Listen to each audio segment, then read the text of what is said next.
Oh, it's almost time. A little bit early. We got some side quest time.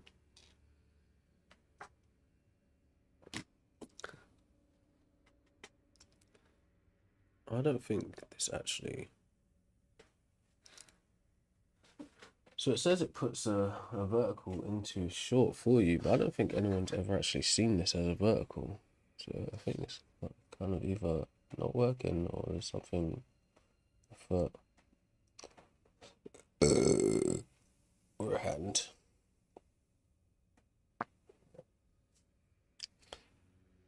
Are we live? Close that.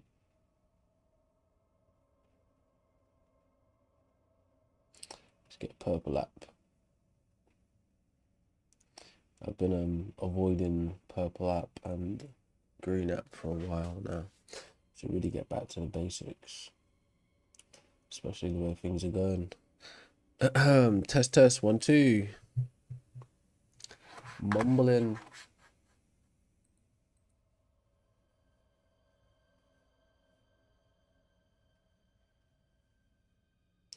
Oh, last time someone followed me on the purple app was 2 weeks ago. It's because I'm so inconsistent.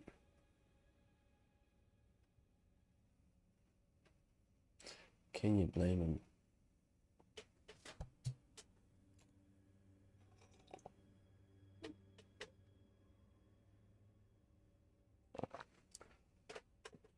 Oh, I kind of got to go to the toilet for a start. Sorry.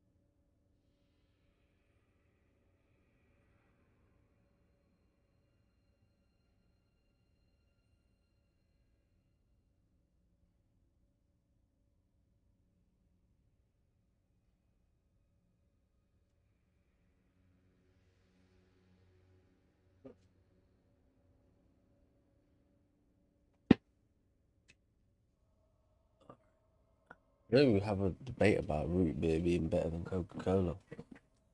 You never know.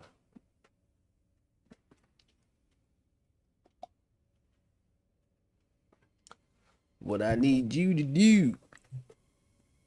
Let's get this thing started. Let me sit down.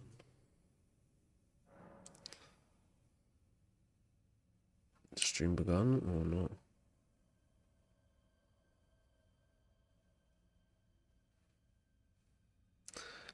Test.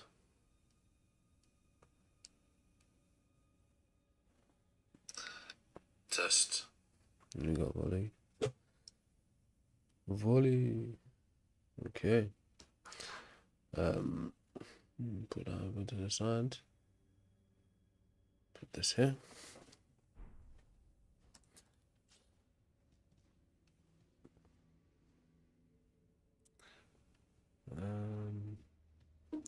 Oh, so dark I can't see anything.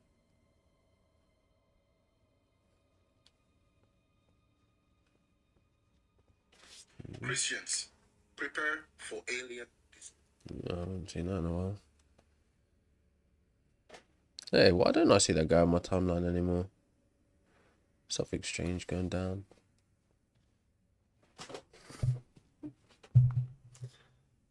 What's that play together thing?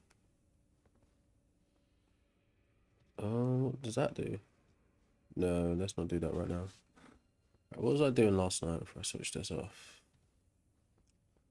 A dungeon.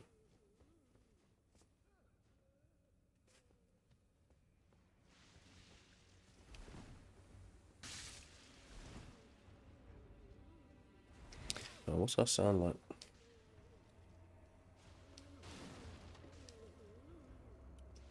What's that sound like? Not very good. Barely hear the game.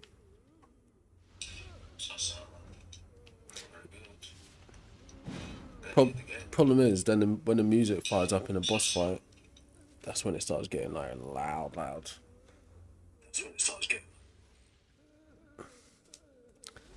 Millennia's teachers in there. What do you mean, bro? What, in this dungeon? What's the lore on that? I can't remember exactly what was in this dungeon. Or do you mean something else?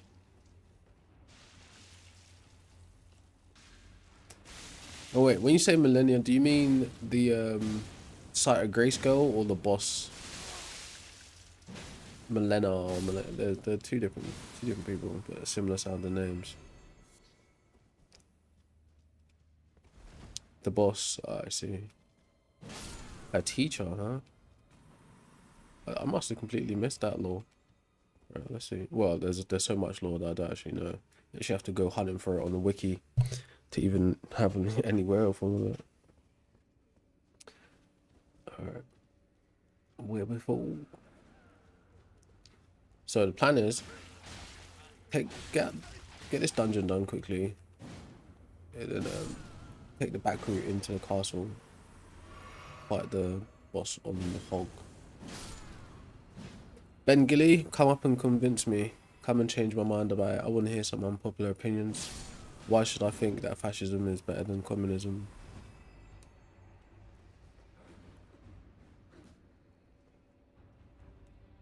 I hear that, Ahmed. That's probably one of the worst. Like, smoking is a massive pest, and there's nothing worse than being exposed to substances that you don't want to be exposed to. That's terrible, man. That's horrible. I don't think that's a good it's a good point, really. I think that's quite bad. It's a bad point. Pretty sure people have starved under fascism too, which is probably not the unique selling point. But if that's your only reason, I don't think that's a good enough reason.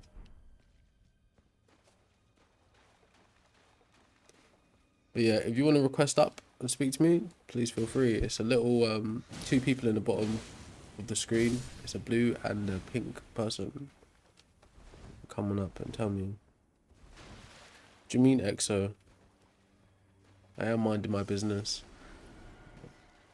7.5 million people die every year from smoking directly. 1.6 million people die from secondhand smoke. It is my business. It's actually a health epidemic across the world. So there's 1.3 billion smokers in the world, and 80% of those smokers start before the age of 20, and they're chemically dependent by the age of 18. So it is my business. It's everyone's business. If you think it's not, then you're part of the problem. What do you have to say to that? Yeah, it's my first DLC play. Well, technically, it's the second DLC play because I bailed. I thought my build was too weak to beat Radan, and then I started it again, and I still haven't changed my build.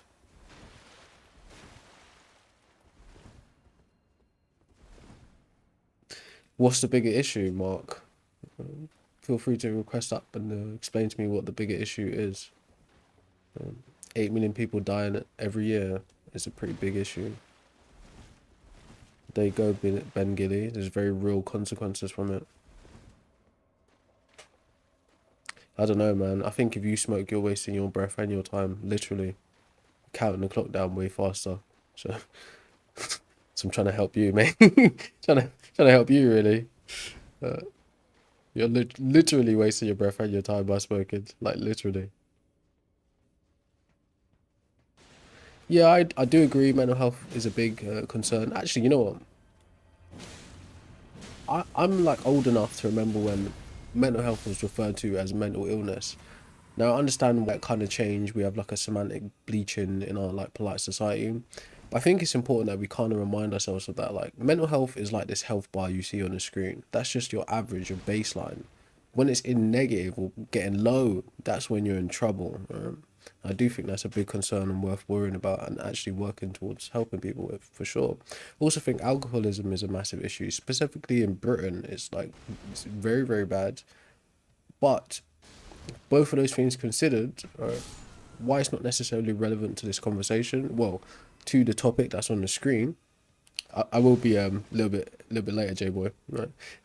Why it's not relevant to the conversation on the screen is because it would be what's considered a whataboutism or a red herring.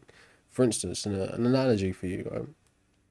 Say you got a little sister or something, or you got a wife, right?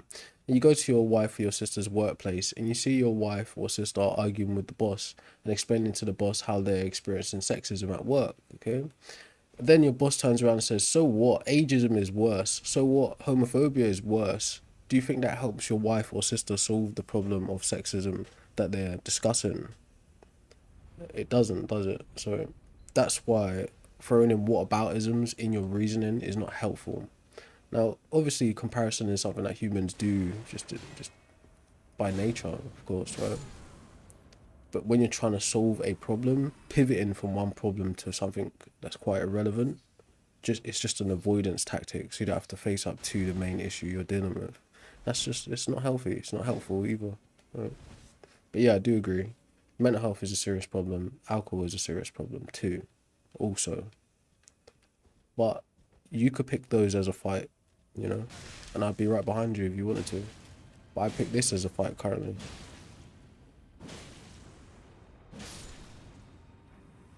So it's up to you what you want to do. But yes, I do agree. But yeah, feel free to request up, tap that screen if you want to see me speak to people about their unpopular opinions or my unpopular opinions. Do share it out, tap that screen or request up so we can have some interesting debates. Or I'll show you how it's done. So I'll put the alt account in the request so you can see. All you got to do is hit the little pink and blue person at the bottom of the screen. So that's what it looks like when someone requests up. Mute that account quickly. So yeah, you can call in while I'm playing games. Surprise! We got quite a lot of people in there today, this afternoon. Welcome. If it's your first time watching the stream, my name is Seth.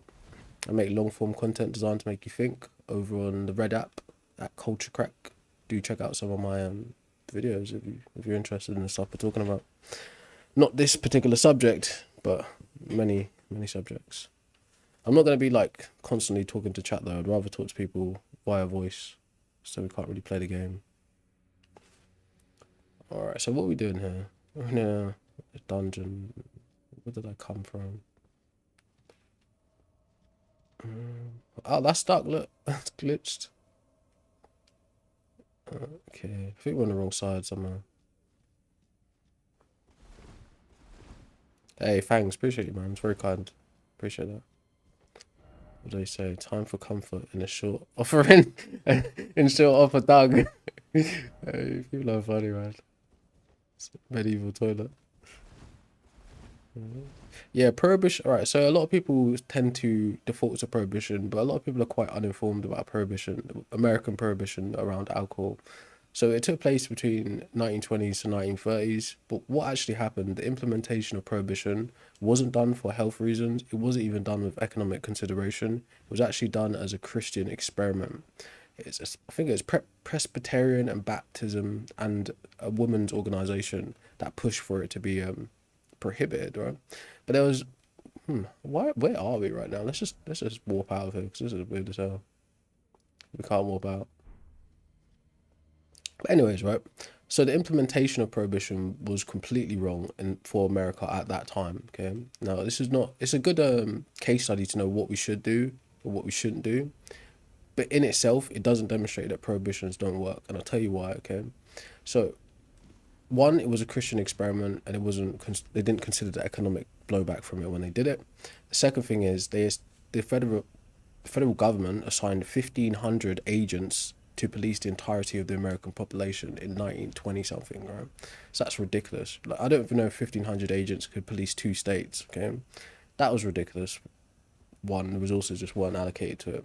The next thing is you could still legally get alcohol. There were legal loopholes. So you could get alcohol prescribed to you by a doctor for things like anxiety and pain, just like cannabis is being currently prescribed to people. Just like prior to that, I think in the 1800s or maybe a little bit earlier, Cocaine used to get prescribed to people via doctors, and then a little later, cigarettes used to get prescribed to doctors, right? So that was one of the legal loopholes you could get prescribed to. The next one is you could get it for religious sacrament, things like communion, wine, right?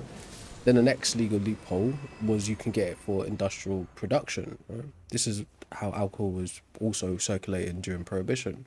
Now, a lot of people cite, like, like the Elliot Ness movie with Al Capone and, taking down the big bad guys. But the reality is, black markets are called parallel markets because they exist simultaneously to the legitimate sources that produce them. So moonshine and bootlegging already existed simultaneously, and it still does to this day. Yes, it did. You could say the spotlight was put more on bootlegging because of the situation, but there was also a conflict of interest in the policing of alcohol at that time, because the police in America already indulged in alcohol just like the federal agents did. Now, the two things that put the nail in the coffin for Prohibition, predominantly, from my understanding, was one, what was called the Great Depression after World War One. So America took a very big economic hit. Alcohol sales is one of those things that would have helped them like recover. And then the next thing was they were on the heels of World War Two coming up, so they needed back that that economic boost that alcohol gave them. So there wasn't ever a good enough incentive for them to do it properly, and they never implemented it properly. So yeah, there are lots of good things to learn from Prohibition, alcohol Prohibition. But to say that that is a demonstration that banning things doesn't work is quite ignorant, and it's very surface level. If you look around in society and you think about things like mercury, things like asbestos, like things like patents and how cars should be formed, all these kinds of things that we've done historically, banned things, legislated things, regulated things, prohibitions do work, right? It's just people aren't really aware of them because they're like, it's like good design. Good design is not something you should notice. It's just seamless. It's in the background. Same thing could be said about good legislation. You don't really notice it. It's just there. Okay. But yes, I understand what you mean. But I wouldn't compare banning cigarettes or banning tobacco or smoking products to alcohol prohibition. It's similar, but not the same. But there are things to learn from it, though.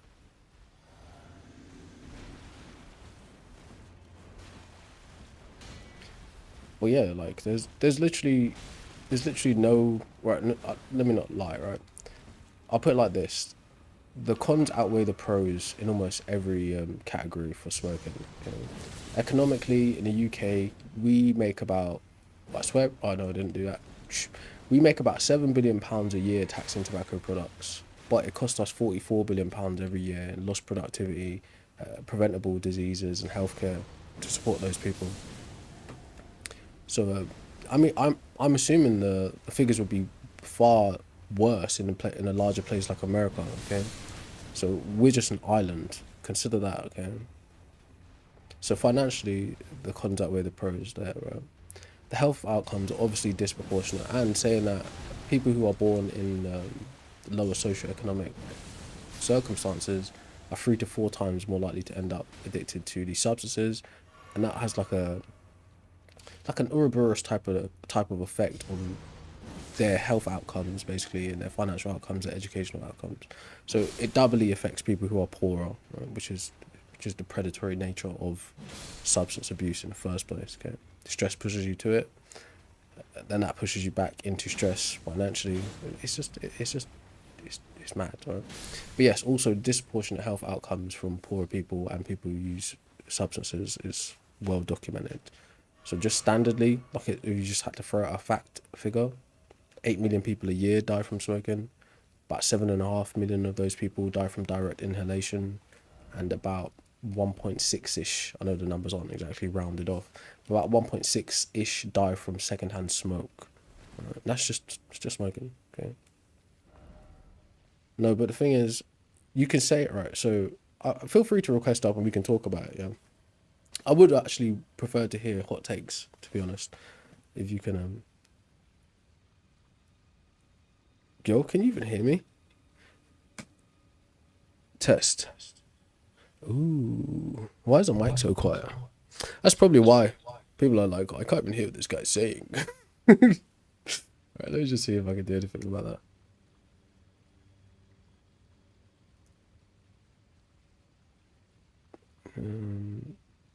There's a button somewhere Test. Hopefully it's a bit more audible now. Test, test, test. But yeah, I'll listen. I'll take any. Why is it echoing like that though? Could be the special request thing, whatever that is, the guest request.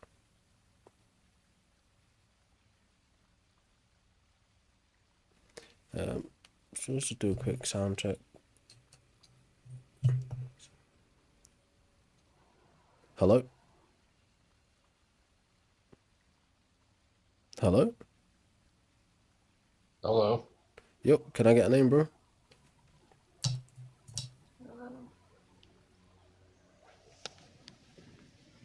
Hello? Hello. I don't think bro was ready.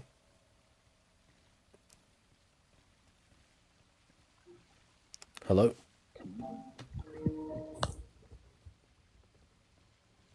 Yo. What's up, bro? Can I get a name? Yo, you can hear me? Yeah, I can hear you. Can you hear me? Oh, that's crazy. Yeah, my name's Joe. Nice to meet you, Joe. What do you want to talk about? Nice to meet you. You What's got your name, man? Set. You got a hot take, maybe? Or you trying to talk about one of the other topics? I'm not gonna lie, I've never done this before, but I just seen your topic. I'm like, humans invented God, so I want to know. Okay. I want to ask, like, what do you mean? Well, I think it's quite obvious. Well, let me not say obvious because it's not obvious to everybody. I think it's very reasonable to say that humans invented God. If you want to know my position in full, it's like all known gods are psychological constructs and do not exist independently of the mind, essentially. There's more to it than that, but I won't bore you with all the jargon. But yeah, I think there's plenty of evidence of us inventing gods versus evidence for gods existing. I understand what you're saying. Like, if you just think about it, like, right off the bat, I could definitely see how you got to that conclusion. I think the other point of view would just be that God is spiritual. So when you have those spiritual experiences, at least for me, it's hard to deny God. And I don't deny God how do you quantify because that, of those right? So experiences. here's the thing, right? How would you demonstrate spirits or spirituality as even a thing? Mm, but the way I look at things, just anything I feel like is a thing, it's a thing. That's nonsense, brother. So It's really if you not. just wake up tomorrow and feel like you're a 10-foot alien, then that's a thing. Nah, I'm not gonna be crazy, but One if I one might decide argue that I want to do something, one might argue spirituality is pretty crazy. And like, put it this way, in the realms of possibilities, it's way more probable that you're actually a 10-foot alien than anything spiritual or supernatural is happening. man, like I said, I can totally see how you would think that, but it's just on a personal basis. Like, oh, that's how I feel, All right, and that's what I think. so let me ask you this then: where did you first encounter the idea of spirits and spirituality? Probably in church Okay. when I was like a younger kid. And what do you think is behind those ideas? Where do you think the church got them from? Well, the Bible. That makes sense. Well, it's gonna be like a long The comment's funny, like chill, bro. He's just a Christian. No, but I'm interested. Like I like talking spiritual things. I'm not afraid of the conversation. Like this is just a convo. Like I'm not out here All right, so arguing. I just want to know maybe the better something. question for you is how do you define spirit or spirituality? That's probably the better question. Spirit or spirituality. I think you found it. No, did I go this way? I did, didn't I? There's a boss door. There's a boss door. But I got one flask left. That's a dope game. I just feel like spirit would. I mean, and I guess when you talk about the Bible, like God is also the spirit. You know, the Holy Spirit. That's my first thought when you say spirit. Yeah, that's not really answering the question though. How you define what spirituality is. I don't really know. I think you should think about that, right? Because from what Yeah, I understand, no, what I you're understand definitely is the soul and the spirit dates back to Egyptians and Greeks, and it was used. Well, originally it was used to represent the psyche, e.g., the mind, for they had the vocabulary for the mind. Okay. Now, how soul has been used since is very vacuous. It's basically ill-defined, and no one can put a finger on it because it's whatever anybody wants it to be. Okay, so when you know that historically, when someone comes up to you and starts talking to you about spirituality and spirits, you need to ask them, well, what are they actually talking about? Where did they get the idea from? And what do they know about these things? Or is it just something they believe? Yeah, I understand. I feel like right now it's just something I believe. You know, So and I don't really know too much about it. I don't think that's a useful way to operate in life. No, you're right. No, you're definitely right. You should examine that. But Yeah, we're no, definitely I'm gonna not die, gonna right? lie. I appreciate it, man. Hey, even though I don't necessarily like totally agree, but I appreciate that. I'm gonna definitely take that. Yeah, sure. Look into it. Yeah, man. Thank you. No worries. So yeah, How do I leave this thing? don't worry about you. Well, yeah, Sumerians are the ancestors. Well, I don't necessarily. It's been a while since I thought about this, but yeah, Sumerians are the ancestors of the Jews, of the Canaanites, of all those people in the Levant, right? And basically, the things you find in Genesis, Old Testament, that set the ball off rolling, is passed down from them. Okay, it's been a while. So ancient Mesopotamians is probably the easiest way to describe it. Yeah, most of that stuff is nonsense. In all honesty, it's just I think it was it speaks to what Justin Barrett was talking about with hyperactive agency detection device. These are sort of archaic tools that humans came up with to explain reality the best they could at the time. Now we got a far greater understanding. The average person's got a far greater understanding of the natural universe today than anyone did thousands of years ago. So there's not much reason to continue this kind of path of failure.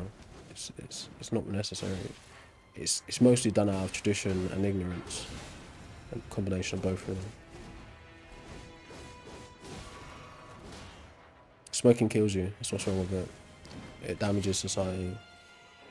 It ruins families. Can destroy you economically. It's one of the biggest kind of how can I put this? One of the biggest pins in class division, stuff like that, keeps you up generationally. Both. No, the universe doesn't show design, bro. That's what's called an anthropocentric point of view. That's humans trying to make sense of things that they're observing. But the universe itself doesn't demonstrate design. Design implies intention, you know. It all leads back to us inventing these ideas in the first place. Now, is it possible that there's something out there? Yeah, it's possible. But it's definitely not the things you believe, with all due respect. Fractal is just a pattern.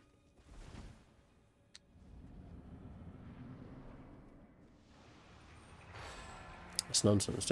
Like, again, people throw these things out because it's what they've been taught to believe, but I put money on it that most of them have never really looked into it. Okay? There is no evidence that the universe is designed. It's called a habit of thought.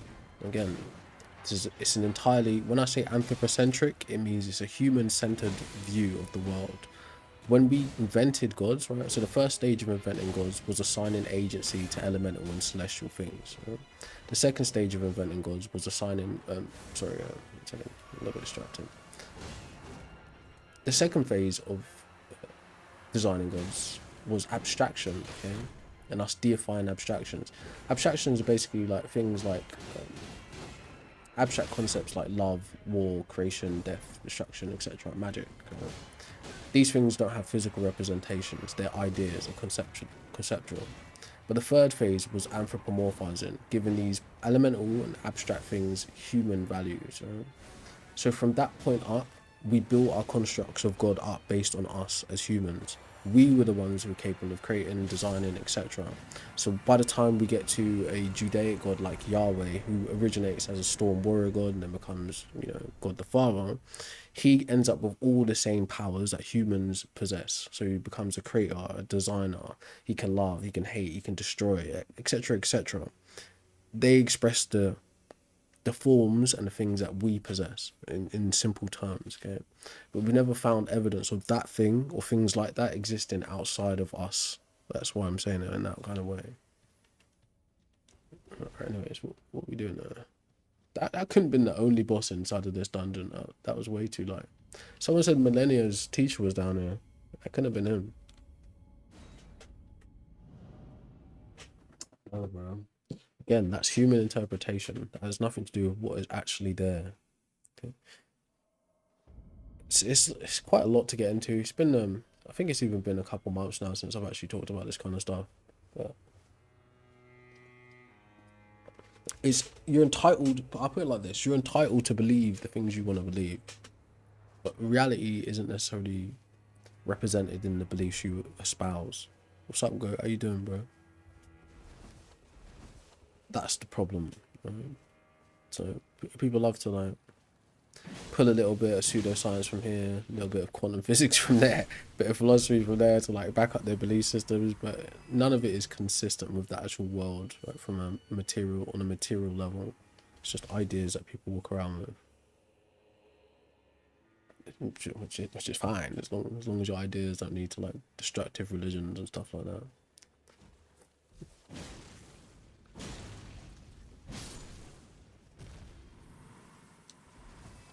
What country? I'm talking globally, right? Most of my stats are based on the UK, but some of them are pulled from World Health Organization. So I'm pretty sure their stats account for many different countries also. But yes, I'm talking human life in general. So it's not just like arguing. Yes, I want it banned in the UK, of course, but I want it banned wherever you are too. Tobacco companies are ultra exploitative. Basically, the target audience is children, bro. So there's 1.3 billion smokers in the world. 80% of them start before the age of 20, and the majority of those people are addicted or chemically dependent by the time they're 18. Even from my own little data collection of speaking to strangers on the internet, most people start smoking these substances, tobacco and cannabis, before they're even 15, right, or thereabouts. That's kind of the average age. Okay, so what does that tell you, right? The system is built around exploiting children, like coercing their choices, basically robbing them of their childhood freedom to happy, healthy, like supported life, you know. So it's a big problem. It's a very big problem. Nah, I'm not really I'm not a big fan of like analytical philosophy, Jassim. I'm not even a philosopher at all. I'm just a layman. So I'm more interested in continental philosophy type of ideas. So yeah, I'm not down with the formal syllogisms personally. Again, I think their approaches are good for some things, but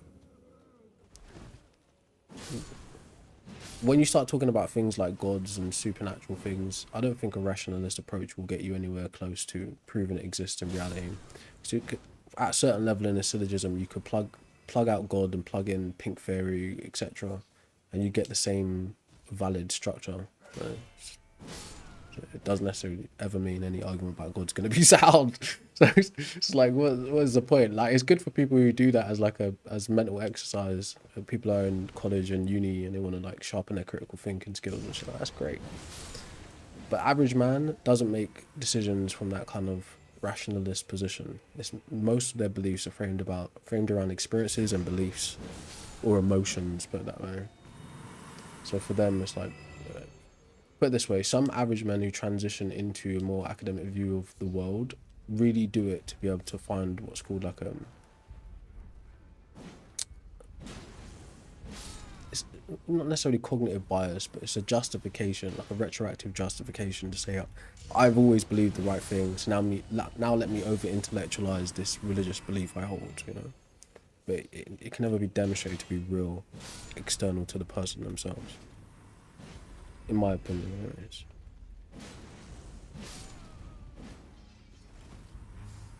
This is true, right? My thoughts are meaningless chemical reactions, but they're still useful. Still useful, ironically. In the grand scheme of things, yes, absolutely meaningless. But temporarily, I can assign meaning to them.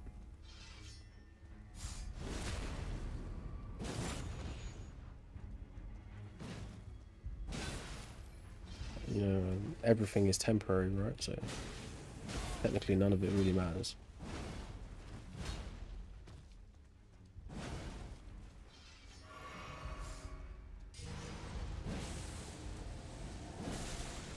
There's like 5 of these guys to fight as well. Anyways, I want to hear your hot takes, your unpopular opinions. Feel free to come up and convince me, change my mind. Yeah, I do think alcohol should be regulated out of circulation eventually, in a sense, banned in a similar kind of fashion. Only problem is, it's kind of like those legal loopholes of prohibition with the religious sacrament, with the industrial production, and of course, people who will exploit the medicinal or the medical realm or the pharmaceutical realm. That's the kind of problem with it. But yeah, the idea, like the same, so the strategy for banning smoking would be similar to the strategy for banning alcohol, but it'd be a little bit more difficult because of the let's just say the form of the product itself and the different uses. Smoking nicotine, smoking THC is a very limited use kind of thing. It's mostly recreational use, whereas alcohol has actual practical uses, so it gets a bit more techy.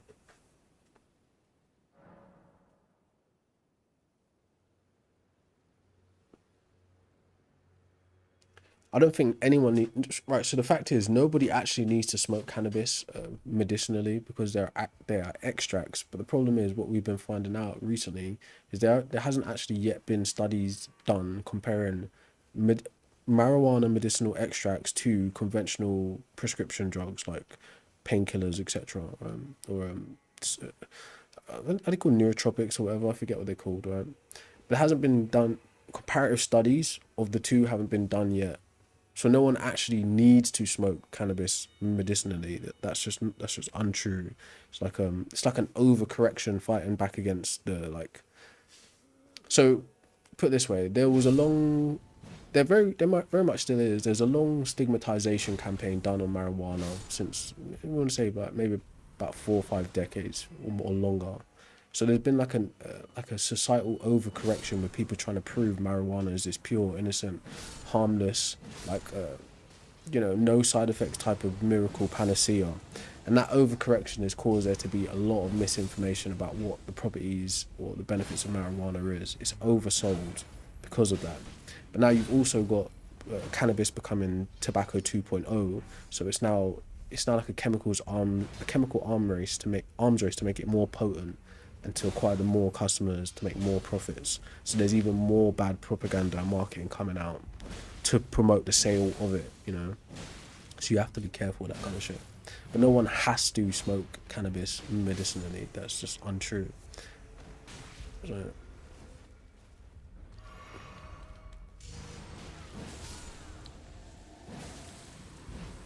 So feel free to request up, or we'll have a little chat about it, or something else. I wanna hear some interesting takes. To be honest, things that have nothing to do with the topics on the screen, just things you think maybe it's a safe enough place on the internet to discuss it, somewhat anonymously for you, perhaps.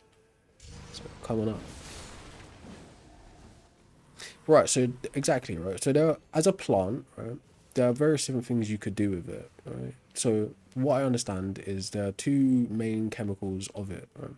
One side is the THC, which is what affects you psychoactively, and the other side is CBD. Now, I'm not sure on all the information on the CBD, but the CBD seems to be more towards the medicinal repurposing, right? Things like creams, oils, and other digestible things, okay? The THC is what leads people to danger in terms of the psychoactive properties and the damage it does to the development of the brain and long-term links between cannabis and psychosis and things of that nature. Okay, but if you go further back, I remember like when I was a kid, there was like my elders and my dad and all them. They had this VHS tape that circulated, and it was like, oh, here's what the government don't want you to know about marijuana. And it's like there's this little farm where people are just taking hemp, is what was known back mostly as back then, and they're like using it for ropes and fatchery and all this kind of stuff. You can also do stuff like that with the plant. This is true, right? But again, there's a real world like propaganda fight on both sides. People who want it legal and people who want it legal, right? The people who want it legal most of the time they're operating from a place of vested interest. They're already smoking it, they're already taking it, so they use the excuses of all these other potential uses of it to justify their specific recreational use of it. Just be honest. You like smoking and you want to smoke because it gets you high and it makes you feel good. Yes, that's what it does, because it's a chemical that produces dopamine. But making an excuse that you're using it for medicinal purposes only muddies the water for actual medical research. Making an excuse that you're using it because it's environmentally safe only muddies the water for people who actually care about the ecology and are actually trying to make products with it. Just be honest and say you like getting high and you want to smoke, and that's why you do it. Don't lie and make other people's job harder, you know. And the same goes for people who want to make it illegal. Don't lie about the over devastating type of effects of it, the criminalization of it, the stereotypes that go with it, you know, the stigma. Don't lie on both sides. Just state the facts, you know, and that then you can make a clear decision. But people on both sides of the fence don't seem to want to do that. You know, that's the problem. The air definitely does hurt you, bro. I don't know what, like, have you not seen this summer? Like, climate change is real. Okay, so the air is definitely gonna hurt you. The sun is gonna hurt you. Yeah. Again, ecologically speaking, cigarette butts are the most littered thing on the planet.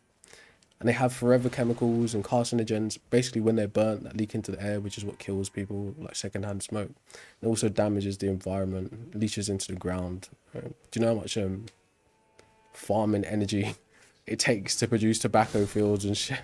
It's just, it's all effed, really. It's like, this thing that we go through so much effort to produce, we're literally just producing it to kill people.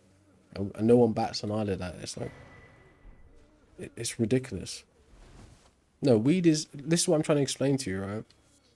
In the same way the tobacco companies in like the 40s, 50s and 60s lobbied the governments and even had doctors promote the sale and use of tobacco, same thing is happening with cannabis. Only difference is cannabis is going to damage your respiratory system like tobacco does, but it's also going to damage your brain, which is unique to cannabis. This is a fact that you can check up for yourself, right? Long-term use of cannabis, specifically things over 10% THC quality, puts you at a significantly high risk of damaging your brain. Now, people who begin to smoke weed before the age of 25 actually delay their prefrontal cortex development, and sometimes it damages it completely, right? So it's studied that it reduces IQ points of people who smoke before the age of 25 by 8 to 6 points. Now, no disrespect, but I'm not a guy who's really like pro like systemic measuring standards, like academic measuring standards, but 6 to 8 points is a lot to some people.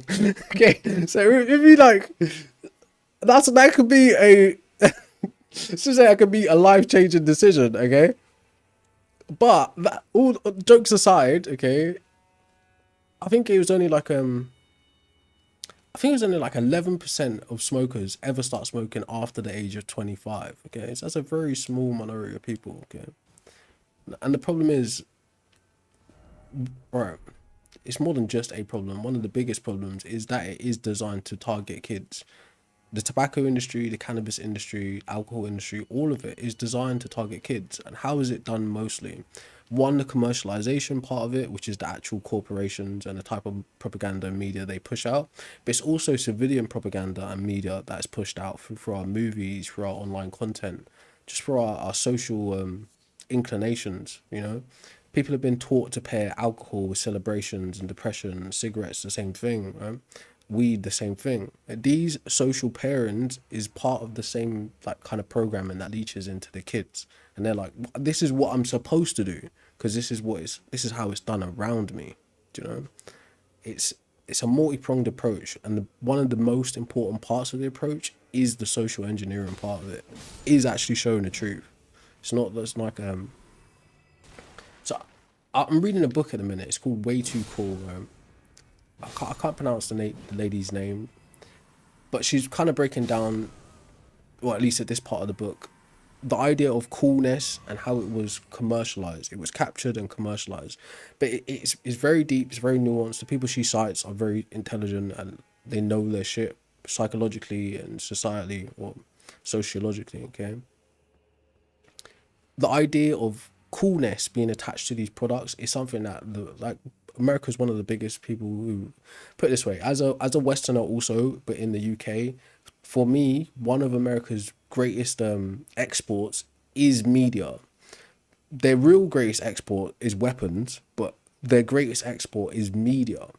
So the capturing and commodification of cool is one of those things where she kind of describes as a hollowed out type of rebellion. It's way more nuanced to it, and it has a lot to do with race. It's very real since jazz and blues and all these things come into it, all the way up to where we are today, how we dress, how we act. We've removed the history and the culture from cool, and we've encapsulated cool as something we can stick on a label. An example of this is like, so like pre 2016, people didn't have a gym type of consciousness. They didn't have a health consciousness around the products they ate. Some people did, of course, because gym culture has been around for a long time. But post like 2020-ish, you've seen, if you go to the supermarket, people just slap high protein on products. Because it signals this type of lifestyle, this packaging, this type of cool.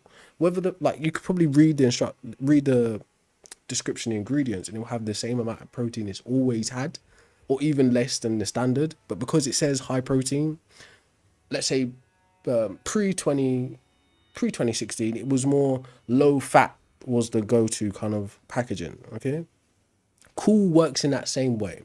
We can take cool as this is what's in style right now and put it next to anything to sell it.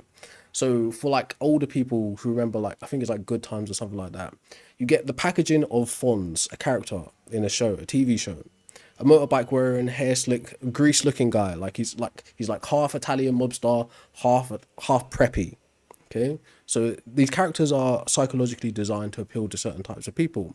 But you get a character like Fonz for that generation of people, and you attach him to the idea of smoking cigarettes, and then you have them put cigarettes under their shirt like that.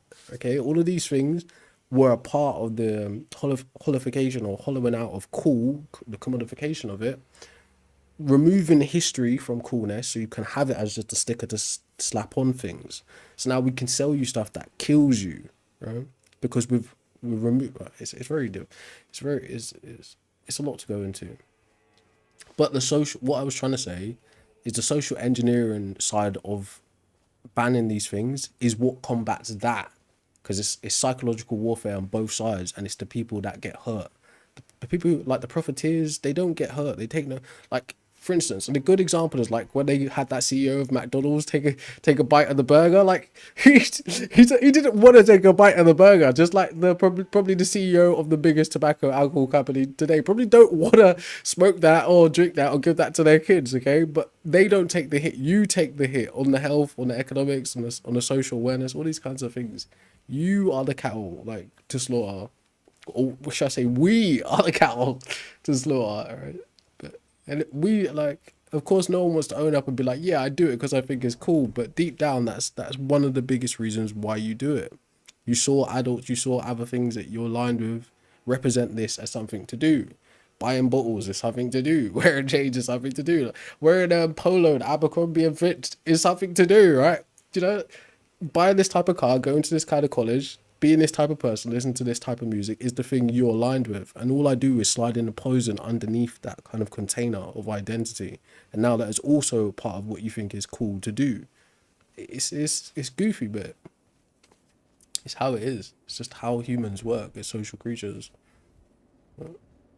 Anyways, I'd rather talk about something different. If you guys want to request up, feel free to do that.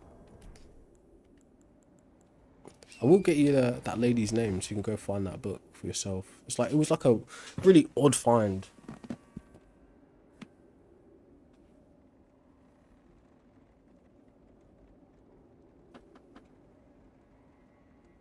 No. As I think about it, the name is kind of like gender ambiguous, so it might not even be a lady because I've not looked into it. But this is the book that is kind of like speaks on some of the stuff I was just mentioning about commodification of cool and how it's become ahistorical and how they've removed like gender, race, all these things that make right. So and in a nutshell, what created the idea of cool was revolution and rebellion. Okay, to be counterculture is what created cool. So just like there was a certain period of time where it was not cool to have tattoos and look like a biker or look like, you know, someone that was a bit edgy. Cool, what she's describing is the capturing of that identity, making it safe and moderate. So now it's the standard to have tattoos and look like a biker, you know, and be edgy. Like any one of these like archetypes that you can think of. At one point, they were the outside, yeah, and now they're the set point. They're the standard, right? But anyways, her name is Shannon Winnebus. It's very difficult. Well, it's not very difficult, but if you choose to start reading some of these kinds of things, whether you're talking like political theories, social theories, just random stuff, they're gonna reference other writers and other things that will make you have to put down the book and go Google or YouTube the reference, right? Which is gonna like, it takes time to get through it unless you're just willing to be ignorant. Just pretend that you know what they're talking about when you don't. Okay, sometimes it's necessary. Most of the time, you probably shouldn't do it. Okay, but it's gonna kind of give you some clues to what I'm trying to say to you. Which again, who am I? I'm an unequipped worker just like you probably. So there's that. Smoking should be banned because the cons outweigh the pros, and it kills people unnecessarily, damages children's lives, and it damages the futures of almost anyone who engages in it. So it's not good enough reasons to do it when you really look at it. Hisui, I am consistent on toxic poisons, like, or at least recreational poisons. So There's no one in your contacts named Toxic Poisons. what? Thanks. I hear that. You hear what Siri said? I hear that. I ain't got no one in my contacts named Toxic Poisons. Yeah, and you should be the same. Let's go ahead and delete your dealer's numbers right now. That's funny. Nah. Few people who believe in synchronicity. I guess that was one for you.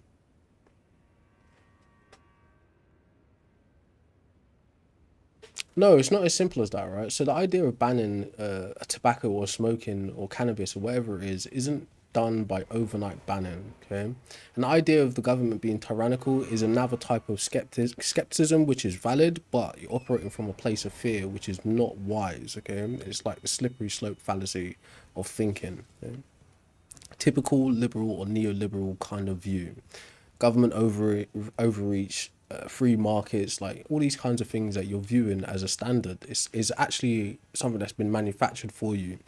When you shift from the importance of the human individual's life, happiness, prosperity, you know, flourishing, to they should be able to make money, they should be able to do what they want, you've stopped giving a damn about humans and you've started giving a damn about money and systems instead of upholding money and systems, instead of upholding the sanctity or the well-being of humans, okay? So in terms of how the government would do it, it would be like this, okay? The first thing you do is you make it illegal, but you decriminalize it. That means anyone who's caught using it in spaces where they shouldn't, they get a public fine. I forget the right word for it. It's not like a PCN, I think that's like a parking notice or something. But they get a fine for it and they get mandatory education depending on the continuation of violation, etc. The severity would be set out accordingly. But the decriminalisation helps the people who are currently using it and probably have no intentions of stopping using it. So what that does is that saves police resources, that saves people getting criminal records and damaging their economic possibilities in the future and their families' economic possibilities. Now, yes, the fine can destroy some families' economic possibilities too, but that's a conscious choice versus spending 5 free or like a weekend in jail, okay? So the first thing is you decriminalize it, but you keep it illegal. The second thing is you regulate the production of it. In tobacco sense, the key would be to reduce the quantity of nicotine, the addictive substance, by 95%, and the quantity of THC by 95% in cannabis's case. What this does, it helps the people who are currently addicted to it make it easier for them to get off, and it makes it less appealing to stay addicted to it. So what happens when you use these substances, you build up a tolerance, and in order to reach the baseline of where you were before you used it, you have to keep getting higher and higher potencies and faster deliveries of it, e.g. mixing nicotine with ammonia, mixing cannabis with other things, okay, so it reaches you faster. Or like, you know, how people take desensitization breaks and stuff like that, okay? So first thing was you make it illegal but decriminalize it. The second thing is you regulate the production to reduce the addiction quantities or quality of it. The next thing is you bring in a piece of legislation like the Ash Act, which is going to happen maybe next year if like our government don't F it up, which basically locks children out of the tobacco market for the foreseeable future. In simple terms, it lays out that anyone who's born after 2009 will never be able to legally buy these tobacco products again. Now, of course, anybody with sense knows these tobacco products have been bought by children illegally already anyway. Okay, this is why the social engineering aspect is important. But that legislation is designed to safeguard the kids, but also to keep the companies in check. So your corner shops, your bigger Tesco's markets, etc., your Asda's, you guys got Walmarts, you know, your gas stations, and then the actual production companies. The legislation keeps them in check legally, right? The next thing you do is you subsidize smoking cessations. What does this mean? Basically, a portion of the taxpayers' pounds or some rich philanthropists goes towards making smoking cessation services widely available and advertised. So what is a smoking cessation service? Basically, it helps people get off substances that they're addicted to. Right? It could be for like harder drugs, like pharmacists and like other NHS arms do this for people who are addicted to crack, cocaine, heroin, all these kinds of things, right? They have replacement drugs and therapies that they go on to get off of them. But for people who are addicted to nicotine and cannabis, you can get things prescribed like nicotine patches, gums, etc., other like intravenous drugs you can take. But you subsidize that and promote it so it's very widely known about and very widely accessible. What this does, obviously, again, helps the people who are currently using to get an off-ramp without stigma, without I put it like this, right? If you was ever going to help somebody or someone was ever going to help you, okay, your job is to make it as easy as possible for them to help you. So there's no friction. So it's just easy to do, okay? It's no, I got to think about this, got to take time off work, I got to, you know. That's why you subsidize it, make it widely available, because you reduce the friction, the access to the services, okay? And the last thing you do is social engineering. So you show the case studies, you demonstrate what really happens when people use this. I'm talking about people's lives. This person's dad's died of this mom's died of that, this child went through this guy is going through that, and this is the real actual scientific evidence of why it happens and the sociological evidence of why it went down initially. Obviously psychology comes into that. But as laymen, we have these conversations in the public sphere and amongst our friends and families. This is part of the social engineering, okay? So I run it down again. You decriminalize it, but you make it illegal still. Right? So you get fined instead of time. You regulate the production of it to reduce the quantity of the addictive properties. You legislate it so younger people can never legally access the market again. You subsidize the cessation services, and then you attack it socially, e.g. raising social consciousness around the issue. That's how you ban it. Not overnight tyranny, right? It's like a war of attrition. Okay, the ideal is to get it to a point where people don't even notice that it's something phased out of society. That's the ideal way to do it. Okay, with most things, it's probably better approaches that I'm not aware of, but it's not. It's not. Oh, let's just, you know, let's close the shop down. Like everyone's gonna be in a criminal overnight. No, that's just like irrational thinking, which leads people to panic mode. It's really and truly, it's just like a cynical thing that keeps people exploitable.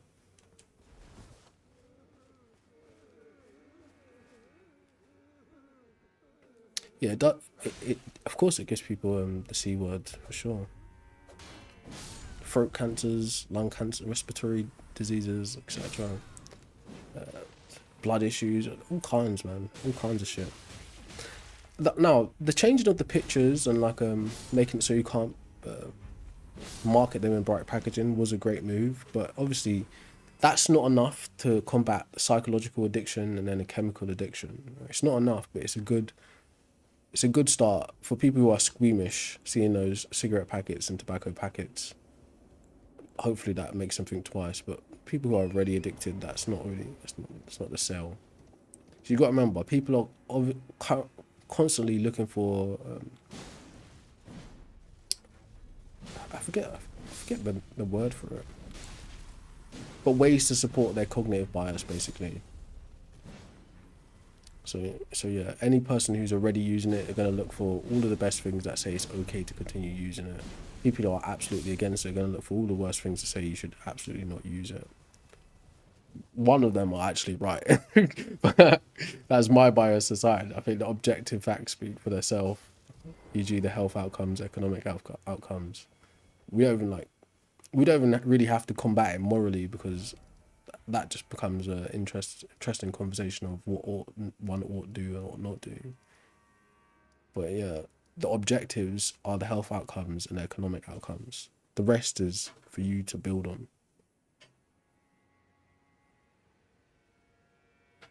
I know, I think it was a decent move. The packaging was a decent move, but it's not like a panacea, innit? It's not a fix all. But it's a good move. Like, I don't know, man. It's like consumer psychology is very real. How we so things like, obviously you've all probably heard about how aisles and supermarkets are set up, where you have like fresh produce on the outside, more out of your way, and like the highly processed stuff eye level, especially highly processed stuff would be eye level for children. Okay, how the marketing set up, this is like, if you've ever worked in a retail shop, they send down new marketing schemes and floor plans every couple months, every couple years for promotions, because of consumer psychology. But it goes deeper than just what's happening in the shop. It's how your mind responds to things like colors, right? So changing the cigarette packets is important because of things like that, right? One of the things that our minds historically are kind of set up to do is look for ripeness in fruits, evolutionarily speaking. So that's why certain you find more the toxic type of food brands do color schemes in this way, because your mind is set up to look for things that represent ripe fruits in nature or animals, depending. So the color and the packaging represents that, so you gravitate towards it. So changing the packaging to like a dull gray with like really morbid pictures on it is a psychologically wise move, right? It's not like an overnight this works kind of thing. Okay, but it is a wise move in terms of consumer psychology. But you remember, the people who are buying it are already chemically addicted to it. So the idea is to prevent new people buying it. Yeah. What are we even doing on this map right now? So I wanted to work my way back to that castle somehow. But yeah, I'm just yapping to people. Why don't you come up and talk to me about a random hot take and unpopular opinion? I want to hear it. Someone was telling me about how divorce should essentially be illegal and impossible, which was interesting. Someone else yesterday was telling me that art has become basically just a platform for degradation and immorality. I think someone else tried to convince me about free will. Right, so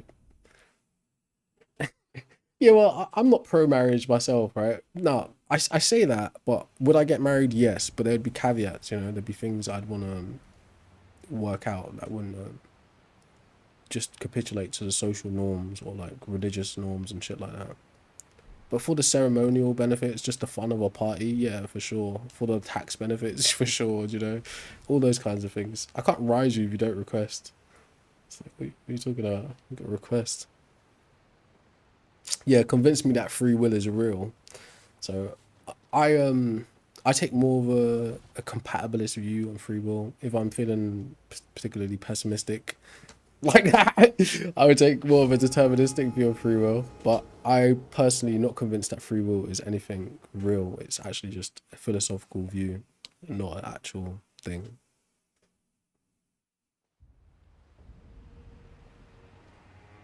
Yeah, so look, I know like people look for contradictions in my life to point out like as kind of some way to justify their contradictions. But yes, I am playing a video game, that's true. But video games have far more pros than cons in terms of what we're discussing if you're trying to make a comparative type of analysis. The cognitive benefits of playing video games outweigh any like temporary benefits from drugs. Okay, yes, you got things like constant problem solving, ways to learn from moral stories. Right? You got world building, imagination, hand-eye coordination. Okay, a respectable amount of gaming and the right type of gaming is very good and very healthy for your mind, right? But overuse, yes, like because you can be addicted to gaming. Like you could be addicted to gambling, you can be addicted to corn, you could be addicted to building walls, like all these types of things that deliver certain hits of dopamine, a reward in your like physical makeup. You can become addicted to. Addiction itself is what's called like a psychological disorder, but it gets doubly dangerous when you pair that psychological disorder with a chemical dependency, e.g. crack, e.g. weed, e.g. nicotine, e.g. meth, like whatever, right? Alcohol, sugar, okay, caffeine, taurine, like, list goes on and on. When you pair that psychological disorder with an actual chemical dependency, you've got like a double dragon, you've got a big demon happening, right? It's hard. Right? People that are addicted to things that aren't even chemical is hard for. Yeah, taurine is like it's like a stimulant, like caffeine, isn't it? It's like what's in most of the, what they call them? Energy drinks. Yes, it is. You can absolutely get addicted to THC. What THC does is it interacts with your endocannabinoid system, and it down-regulates the production of dopamine. Okay, so what happens is your body builds a tolerance to higher and higher THC in order for you to produce regular dopamine and other chemicals in your body. Now, when the chemical that you crave, that like the THC, is absent, you get what's called withdrawal symptoms, right? And that can manifest physically. So yes, THC, cannabis, e.g., is addictive, okay? Like we just described, things like playing games are addictive. So there's a chemical reality to cannabis consumption, which is also addictive. So that's what you're espousing is false weed propaganda. It's like an overcorrection. It's like there's nothing on this earth without some drawbacks, okay? And the same thing can be said about people who draw harsh opinions about things, in a sense, right? It's what produces what's called a cult mentality. Everyone on this side of the table is good and righteous, and everyone on that side of the table is horrible and evil. If you ever find yourself in that place where your opposition is all wrong, all evil, all bad, then you can be sure that you're wrong, at least about some things, okay? So yes, cannabis is addictive. Okay, maybe not as addictive as other substances, but it is addictive. You're right. I haven't got no water with me. You're absolutely right. It's in the fridge, getting cool because it's kind of hot here. I'll grab it in a minute. Good. Your mum actually cares about you. It's more than what many people could say. So. Good, glad I sound like your mom. Tell her to hold out at me. We'll probably get along. I'm joking. Where your mom at, though? I'm joking. I request up if you wanna talk about a random topic, an unpopular opinion. How do you request that? There's two people in the bottom. There's a pink and a blue person. You press that button, and you can come on the stage.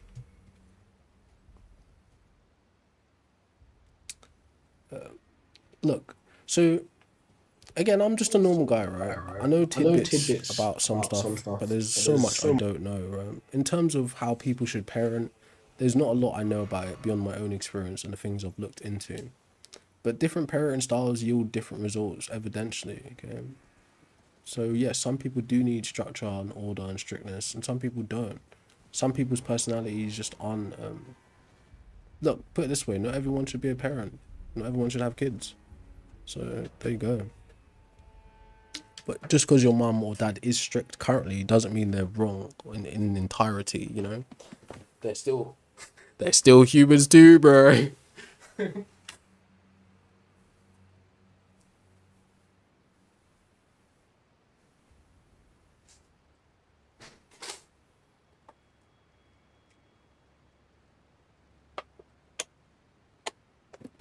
No, it's not their body and their choice, right? So what happens when the things you do to your body affects people around you? Is it just your body and your choice? That's the thing, right? Alright, so truth be told, any argument you would make like that is very difficult to support given how humans have evolved to live together, to be social creatures. So the individual, like atomized, I can do what I want, like I don't owe anybody anything, is nonsense, modern day propaganda. With all due respect, it's what creates banal evil, or basically, it's what creates people who allow for things like fascism and Nazism to happen. Okay, this idea that, you know, I don't owe anybody else anything, I don't care, what I do is just for me alone. It's bullshit. It's toxic. It's dangerous. Right? I feel like that sometimes too, but the reality shows me something different. I put it to you like this: anytime you've needed help in your life, it wasn't some man's hand out of the sky that came down. It was another human. Anytime you had to reach for words to try to describe the pit of despair that you're in, it was vocabulary provided to you by another human. Anytime you needed some respite, whether food, music, whatever it was another human. So this like individualized, atomized, it's just me in the world is bullshit. Your choices affect other people, and other people's choices affect you all year round for the rest of your life. In fact, it wasn't even your choice to be here. Okay. So how much, again, this is like goes back to the free will conversation we had yesterday. We are just literally living and reacting to stimuli. We're not really in charge of anything happening. So like I'm ideologically, I'm not even really this way inclined, but the more I grow up, the more I learn is that, yeah, we are all actually connected in that kind of strange way. So it's not just this whole, I don't owe anybody anything, I can do what I want, right? It's my body. Bullshit, right? For instance, to have freedom, there has to be limitations on freedom, or else it's meaningless. Yeah. So the same kind of thing applies here. There are parameters for all these things that other people have to establish, safeguard, and police on your behalf. So I don't believe in true randomness, but chaos would actually quickly find your ass. So you'd be like, oh, well, I can do this, but then so can I, right? And I can do it worse than you know? Is that what you want?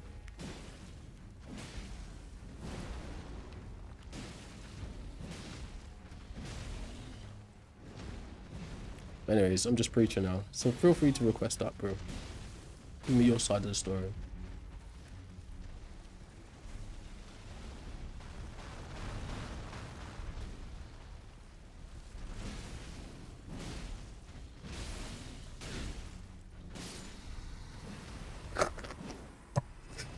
If my opinion is bottom 5, then you are just bottom set in life. How about that? I'm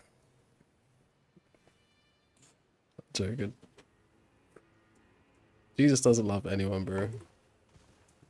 In fact, if you think that's true, why don't you come up here and explain to me how Jesus loves me or anybody? So it's not really a matter of punishment, Tyler, right? It's a matter of helping them. Now, one way, which actually is like a type of community payback, is actual fines, right? But the real way of helping them is the mandatory education, is the subsidized smoking cessations. It's not about policing people, criminalizing them, hurting them, right? It's about helping them. No one is really the average person, right? We're just people who make up statistics that you pull an average out of.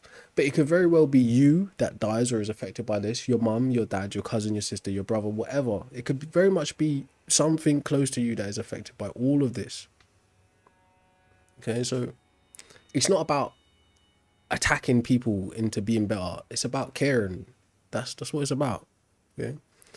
But yes, in terms of like a system of checks and balances, fines and mandatory education would help a lot.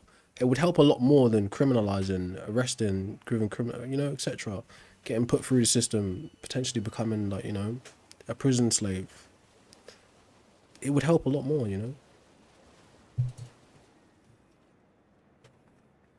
Right, so yeah, I don't personally agree with the idea of mandatory rehabilitation, but mandatory education is like, for instance, in the UK, we used to have, I haven't got one in a long time. Like when I first started driving, I would get speeding tickets all the time. But in the UK, we have a system of, if you get a speeding ticket and it's like one of your first or so, or it's one in a long time, you get the option to go and do a speed awareness course rather than getting points on your license. So think of it as a system like that. Okay, now of course I wouldn't be. I'm just giving ideas around it, but my idea, like my view, isn't to punish people into helping them. It's to help them. Okay, but yes, there would have to be some kind of way to pass it out, because then people would just abuse the system, wouldn't they? Right, and then there'd be no point. As it is currently, the police already have to police illicit chemicals and drugs. So what would be the point in making them do it more? That would be just be on the point. You know?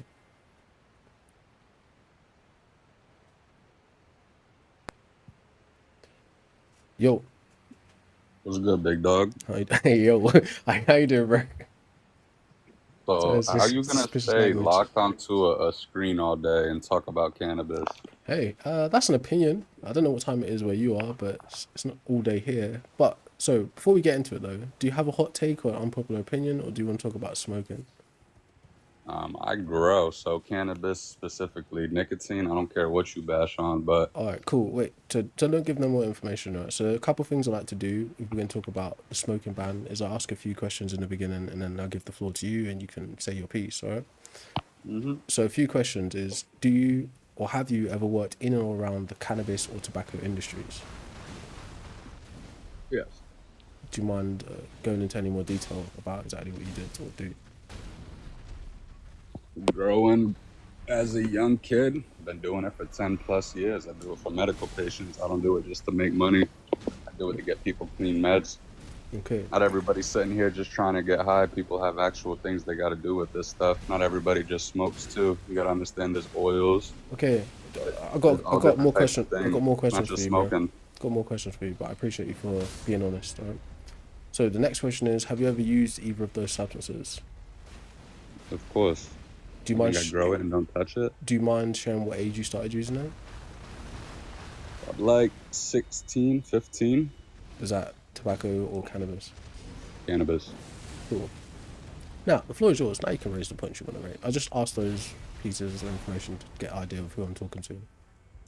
All right. So, what makes you think cannabis ruins people's lives compared to social media, video games, alcohol, pills, stuff like that? You're talking about smoking, but that's all I'm hearing is smoking. That's a very loaded question, and not at any point have I ever said that. You're talking about smoking and cannabis. So, is it smoking or is it cannabis in general? I think smoking should be banned. Doesn't matter what you're smoking. But yes, Or should my cannabis be primary banned? concern, yes, my primary in terms of smoking it, yes, my primary concern is tobacco. But why cannabis is included is because it's set to become tobacco 2.0. Because it's going to be legalized? No, it's already legal in some places. It's the Some places. commercialization. It's the commercialization and exploitation of people, which will happen through the plant that is cannabis. So, why aren't we talking about alcohol or man made pills? We could, because there's a different conversation. So, what makes you so against cannabis specifically? It's not specifically. I just told you. I'm talking about banning smoking in general because of the cons versus the pros. Right? It's the same with video games, though. Where's the cons and pros in that? Well, yeah, the pros and cons could be discussed, but that is a different conversation. So again, no disrespect, but you're not the only person who does this. It's quite common. Whenever Well, we no, the whenever thing we is, have a people are trying to conversation, throw things that you do. yeah, You're judging other people for what they do. Now, when we bring up what yeah, you do, you that's try fine. and shut it down. That's fine, bro.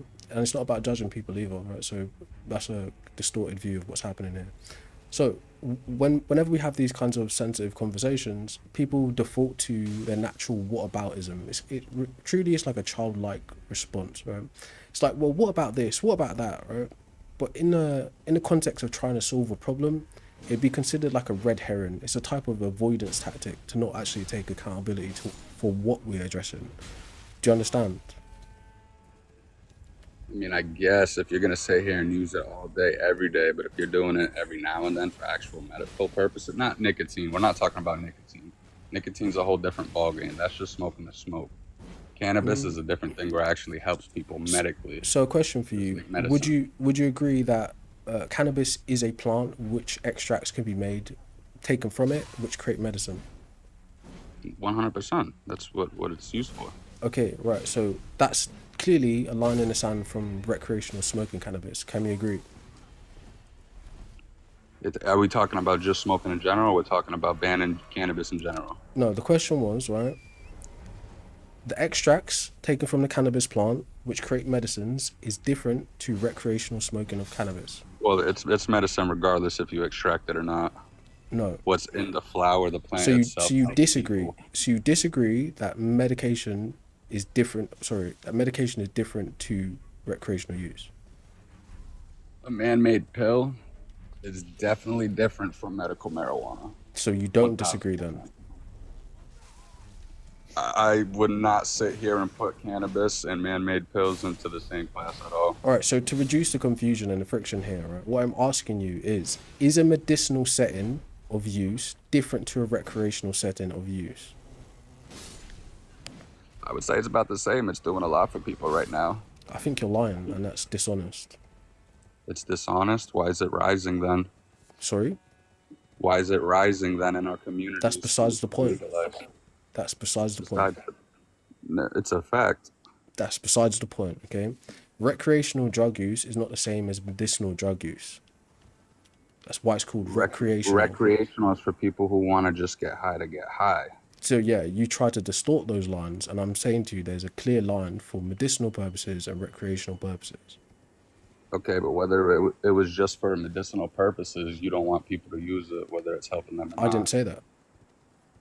Bringing up cannabis and nicotine in the same convo, saying it should be Didn't say banned. that, right? This is something you're making up, okay? Smoking should I'm be banned. demonstrating. You've been talking about cannabis and nicotine this whole life. Smoking. That's true, right? But like I said, you've already agreed that medicinal properties can be extracted from cannabis without smoking it. You smoke anything, it's going to affect your health, my guy. It's like Didn't you taking agree 10 to that, though? Percocets when you're only supposed to take one. But You overdo something, didn't it's you gonna damage already your agree to body. that though? Agree to what? That medicinal extracts can be taken from the cannabis plant. Extracts can be taken from a plant, yes. Yeah, for medicinal purposes. It could be from medicinal, it could be from recreational. It's Yeah, extracted. perhaps so. But what I asked was the medicinal, right? And you agreed. So me taking umbrage with smoking something recreationally isn't me taking umbrage with medicinal extracts.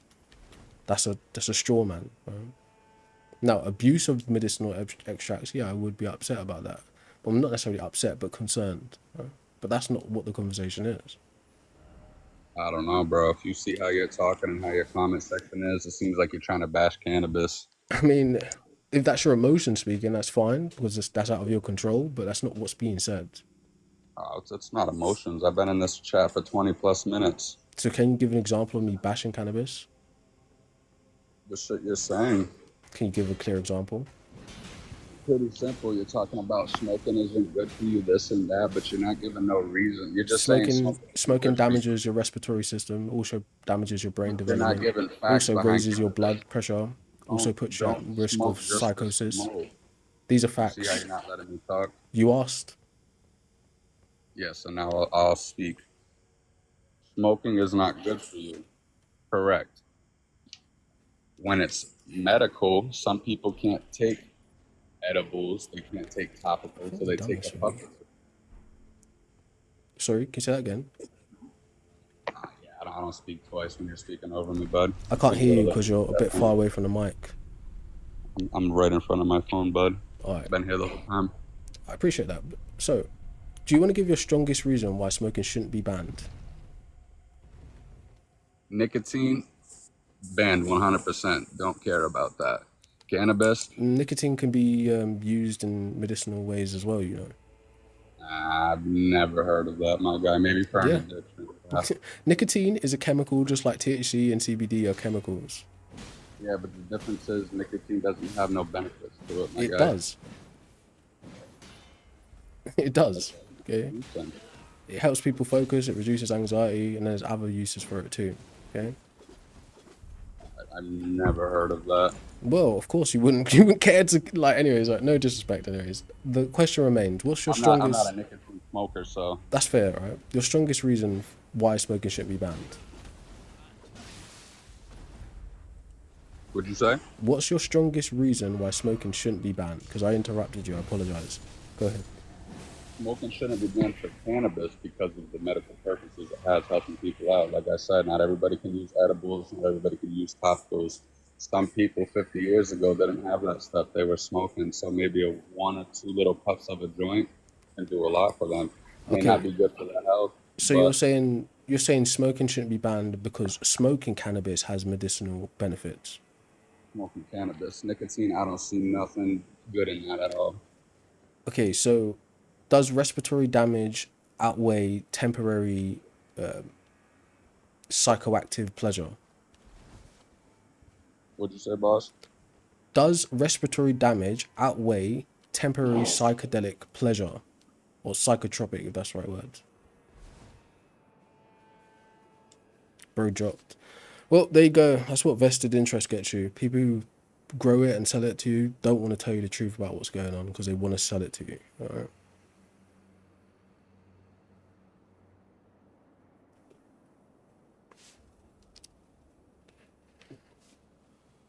Hello. Yo, What's up, bro? what's up, man? Can I get a name you want to be called? Shit, Jeff.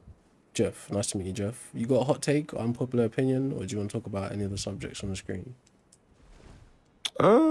I mean, do you stay in America? No.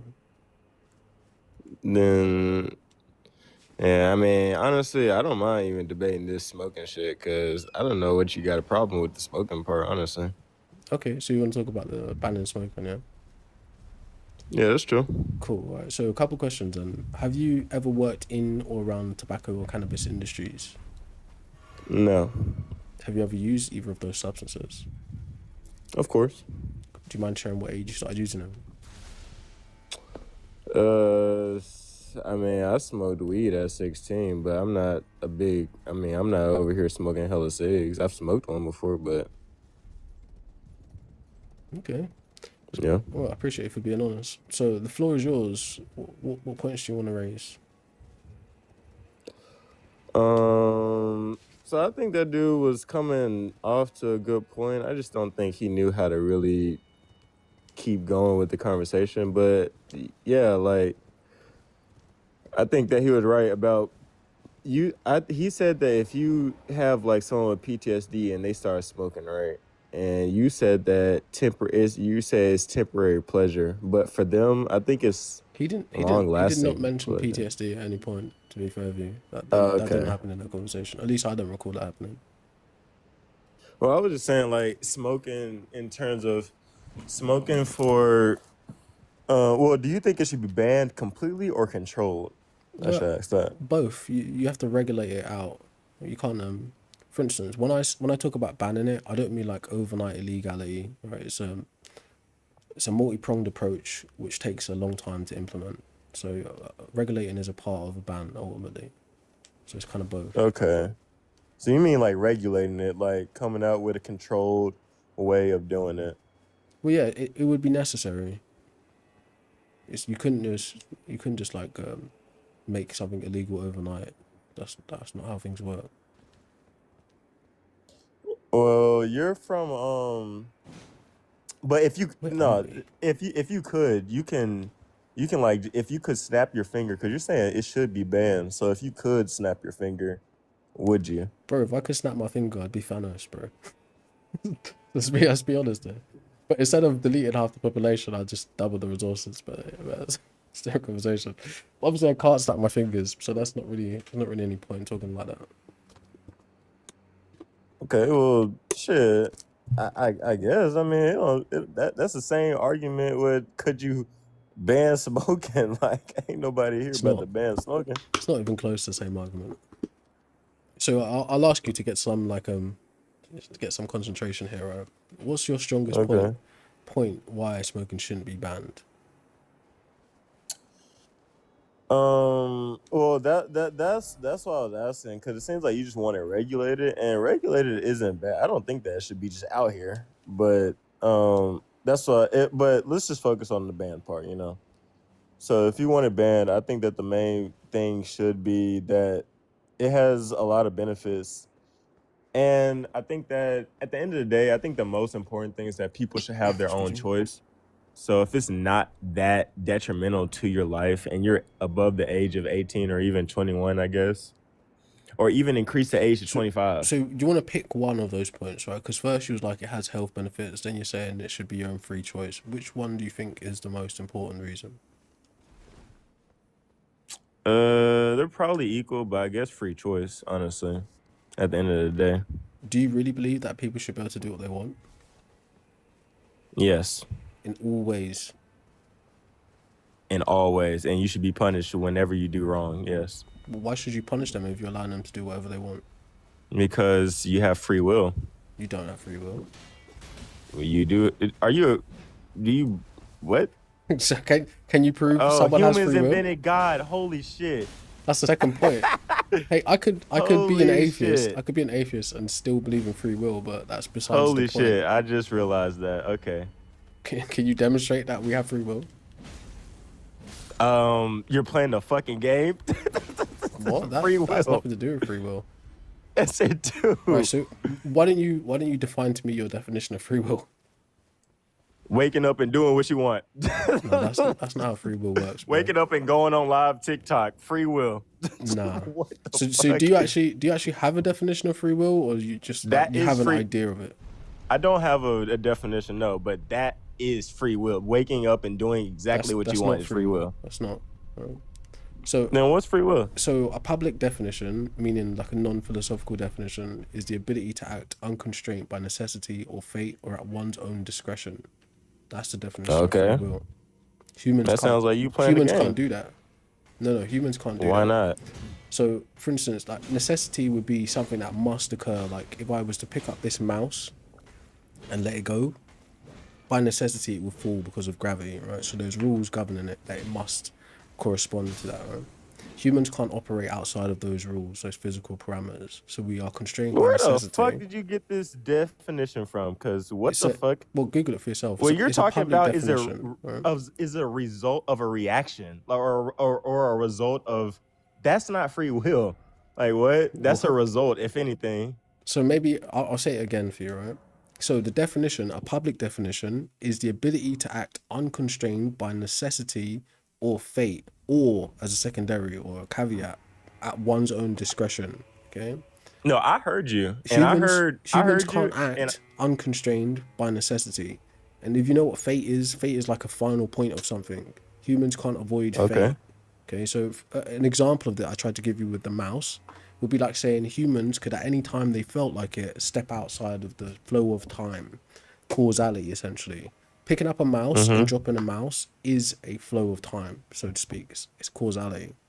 Now, Yeah. causality may not necessarily be linear, but humans are constrained to causality in a way.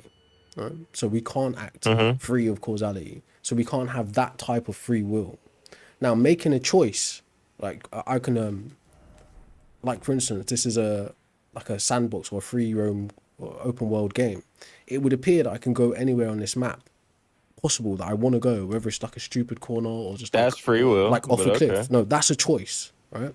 But the parameters of what the game is already programmed. So that's the necessity. That's the constraint of necessity and fate. I can't operate outside of that. I can only make choices within that.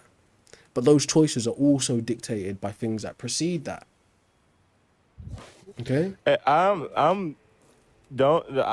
completely following you. Like I understand where you're coming from, and I think that you are making a very coherent version of what you think free will is. But I think that if you look at that map and you choose wherever you choose to go, that in itself, I don't Okay, care about so the, for the instance, necessity. I want to choose There to is- walk through this mountain. I want to choose that.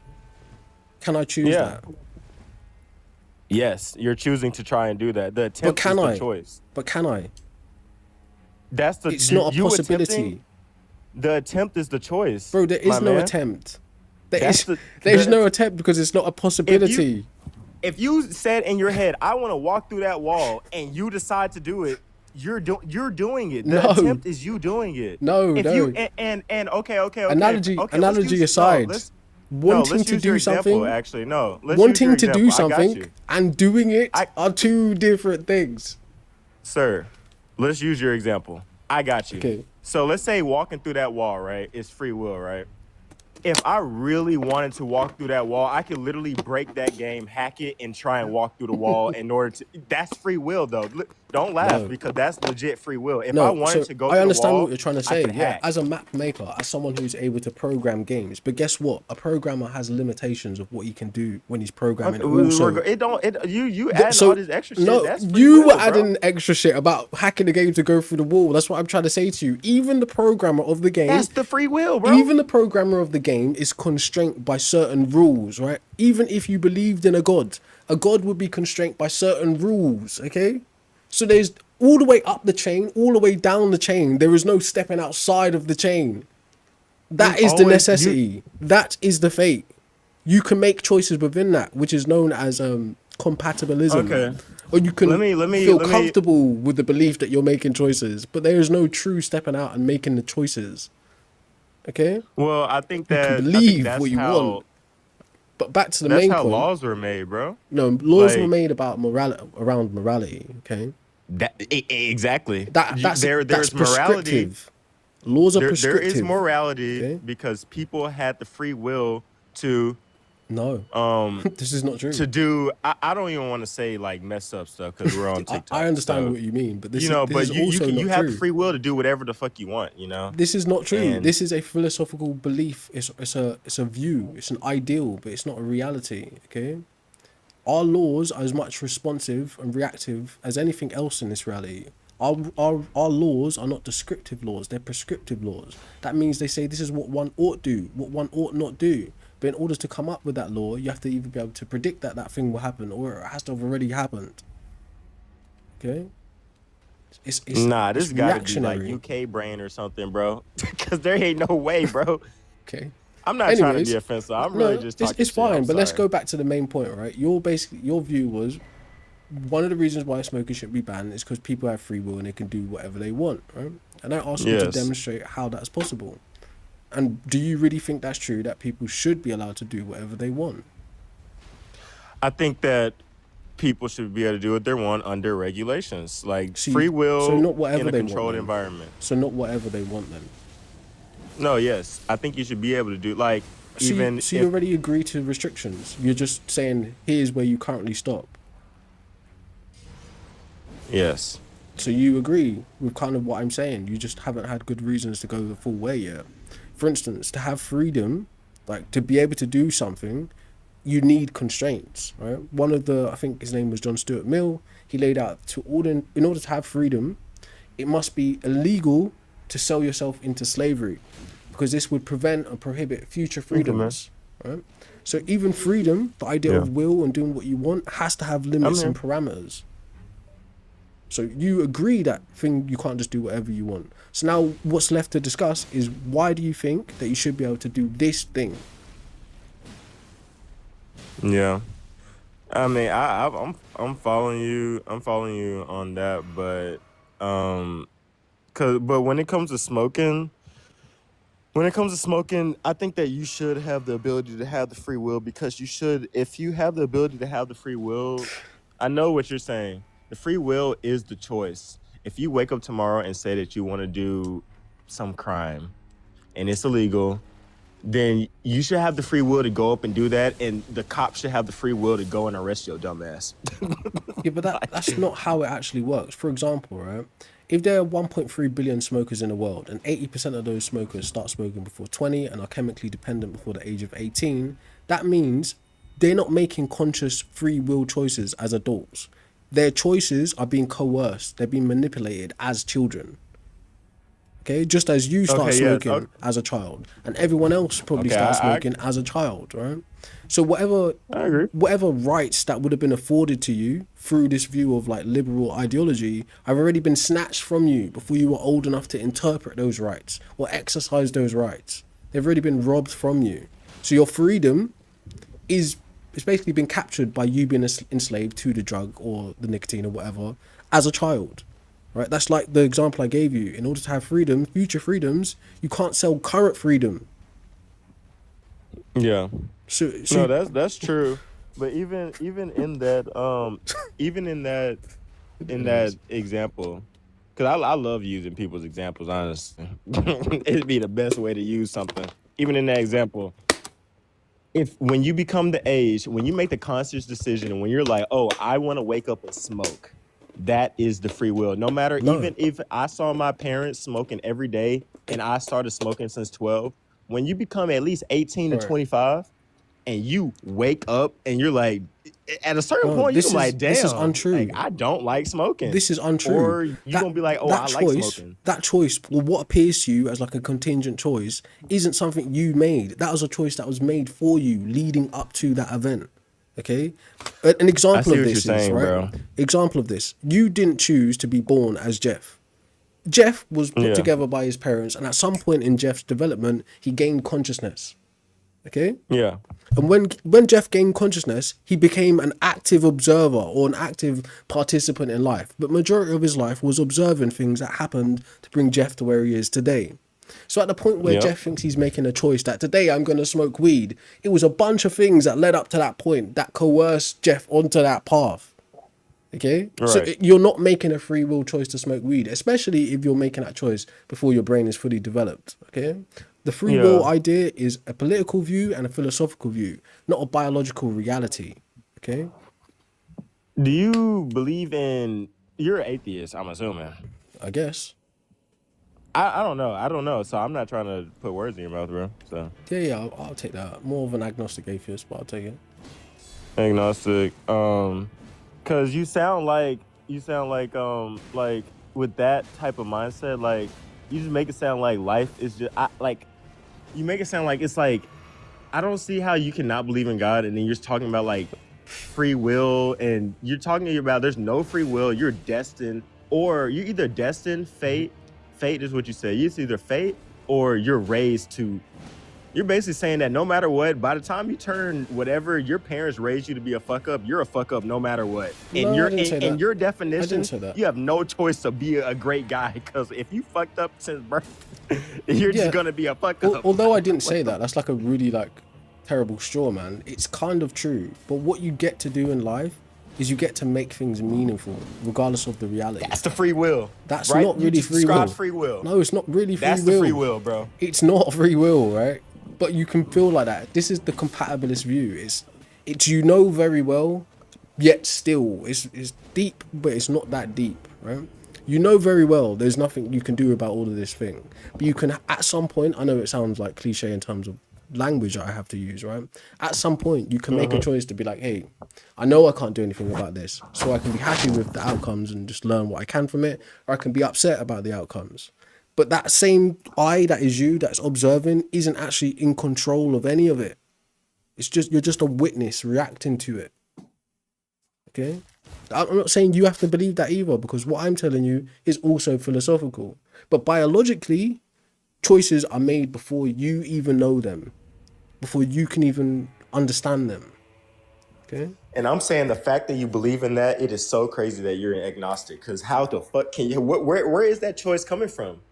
That's a very Like, good where- question. All right? I couldn't tell you because I don't know. It's a good question. Do you know why it's a good question? Because there's something called the hard problem of consciousness. It's difficult to understand. Okay. Bro, I can answer that question. Where is that choice coming from? Your own fucking brain. No, bro. All right, You're free will, bro. here's something you can look up, right? It's a fact that your body right now has multiple autonomous systems working. Your respiratory system, your nerves, your blood, all these things are happening without you actively having to think about doing them Yes. in order for Yes. you to exist, okay? Your body as a vehicle, take away Jeff's like conscious mind, is walking around in the world right now reacting to stimuli, right? No. You are reacting to Stretch that. stimuli, right? Any of us. You just stretched that, bro. What do you mean? Because you said autonomy. We talking about like lungs, breathing. Like breathing, you don't have to think they're about heart autonomous. beating. Yes, you can. Right, for Those instance, are walking around on Earth is not autonomous. That's the free will. So no, if we're brother. talking about autonomous, I'd Wait, be in. Listen, bro. If you're not in control of your heart beating and you're breathing, now you can like interject, like and consciously No, think we're not about in con- breathing. we're not in But control if of you're that. not in control of that, then you are not in control of walking around the world, right? Like even though, right, I'm not telling you. It's a language Bro. thing. It's a language thing, right? What the fuck? I'll speak simply for you, okay? Jeff's body is taking in data and reacting to it before Jeff's mind knows it happened. In simple terms. Yes. Okay? So if Jeff's mind doesn't know these things are happening, Jeff isn't the one making the choices. Jeff is observing the choices. Bro, I be following you. I be getting you, and then it's just like you get to the cliff and you just jump off that shit, bro. It's like you get right to the cliff and you like, shit, let me just jump off this motherfucker and give you the craziest statement ever. It's bro. not crazy. Listen, scientifically, it's a fact. Your body is reacting to stimuli before your mind is aware of it. It's a fact. Yes. That means the decision, like and then me moving my arm, right? By the time I consciously think that I'm going to move my arm, I've already moved my arm. So that eye that is observing my arm moving isn't necessarily the eye that made the choice to move the arm. It's difficult. Hey, chat. This man talking about crazy shit, bro. Anyways, all right. This man just said his eye. Bro, okay, even in that example, bro, free will, your body, let's say you're touching a hot stove. Your body naturally, automatically knows what the fuck pain is. You're going to be, if you put your hand on a hot stove, you're going to be like, oh. There's a relay loop, right? But your nervous system is instantly going to react. It's not instant. Okay. If your brain, you are not aware of it instantly. You're on a delay. The Jeff that is conscious is on a delay. You're on a delay. You're on a delay. Okay. You're on a delay. So the Jeff that is conscious didn't make the decision to put his hand on it. Jeff that is conscious is reacting to Jeff's body's hand being on the fire. Okay? No. Yes. Let me. You're on a delay. I'm about to bring you there. I'm about to walk you there because you're talking about it, but you're trying to control the story. If I walk up to a hot stove and I place my hand, if I'm like a kid, okay, let's say I don't know shit. I'm a kid. I put my hand on this hot stove.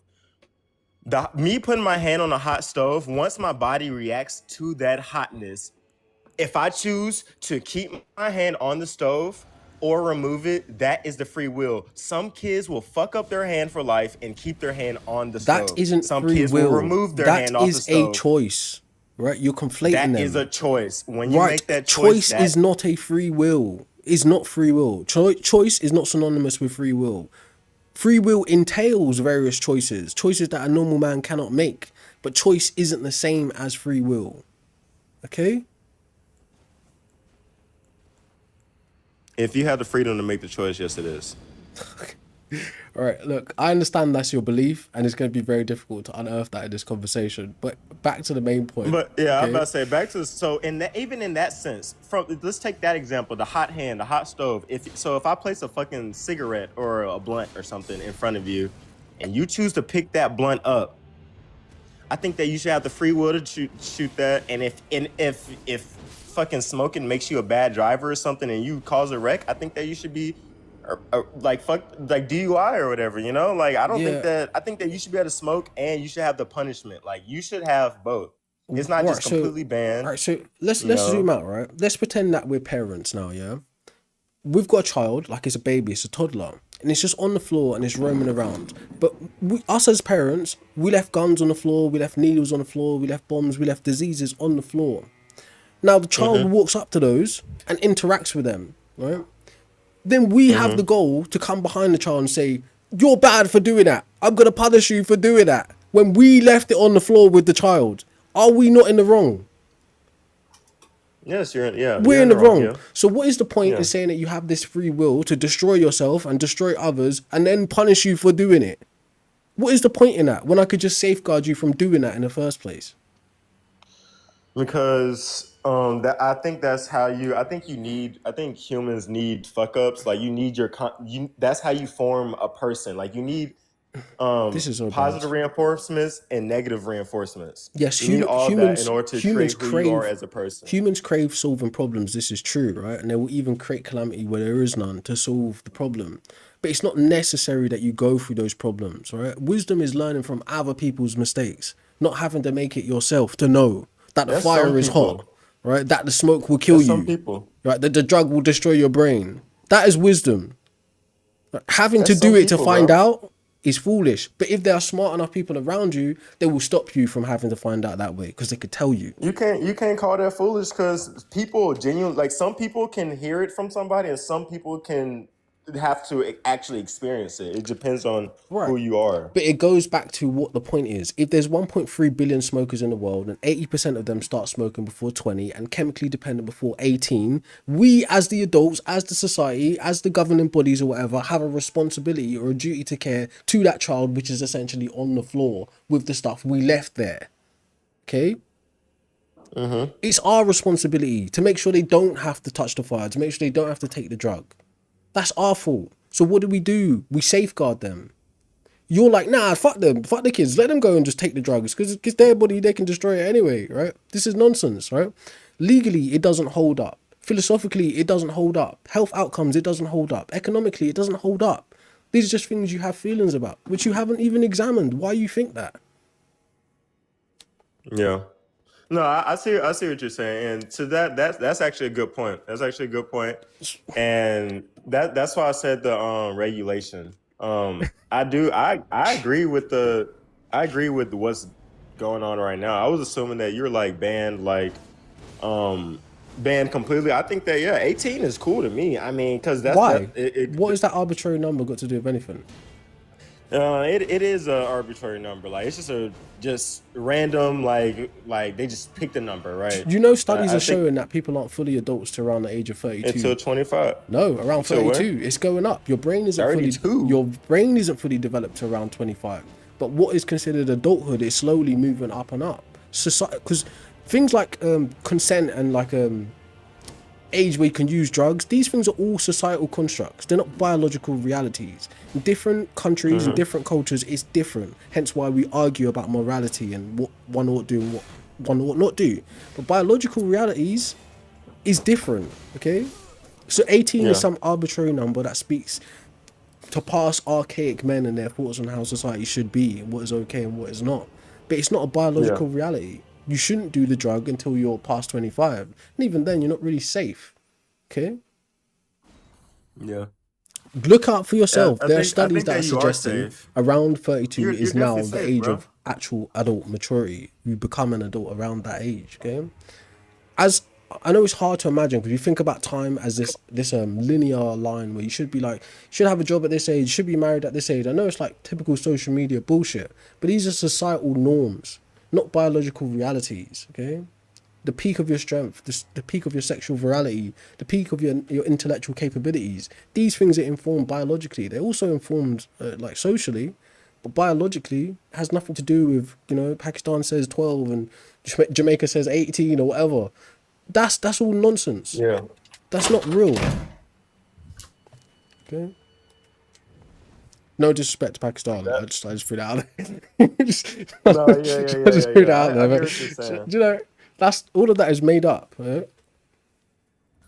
Yeah. Oh, you are, bro.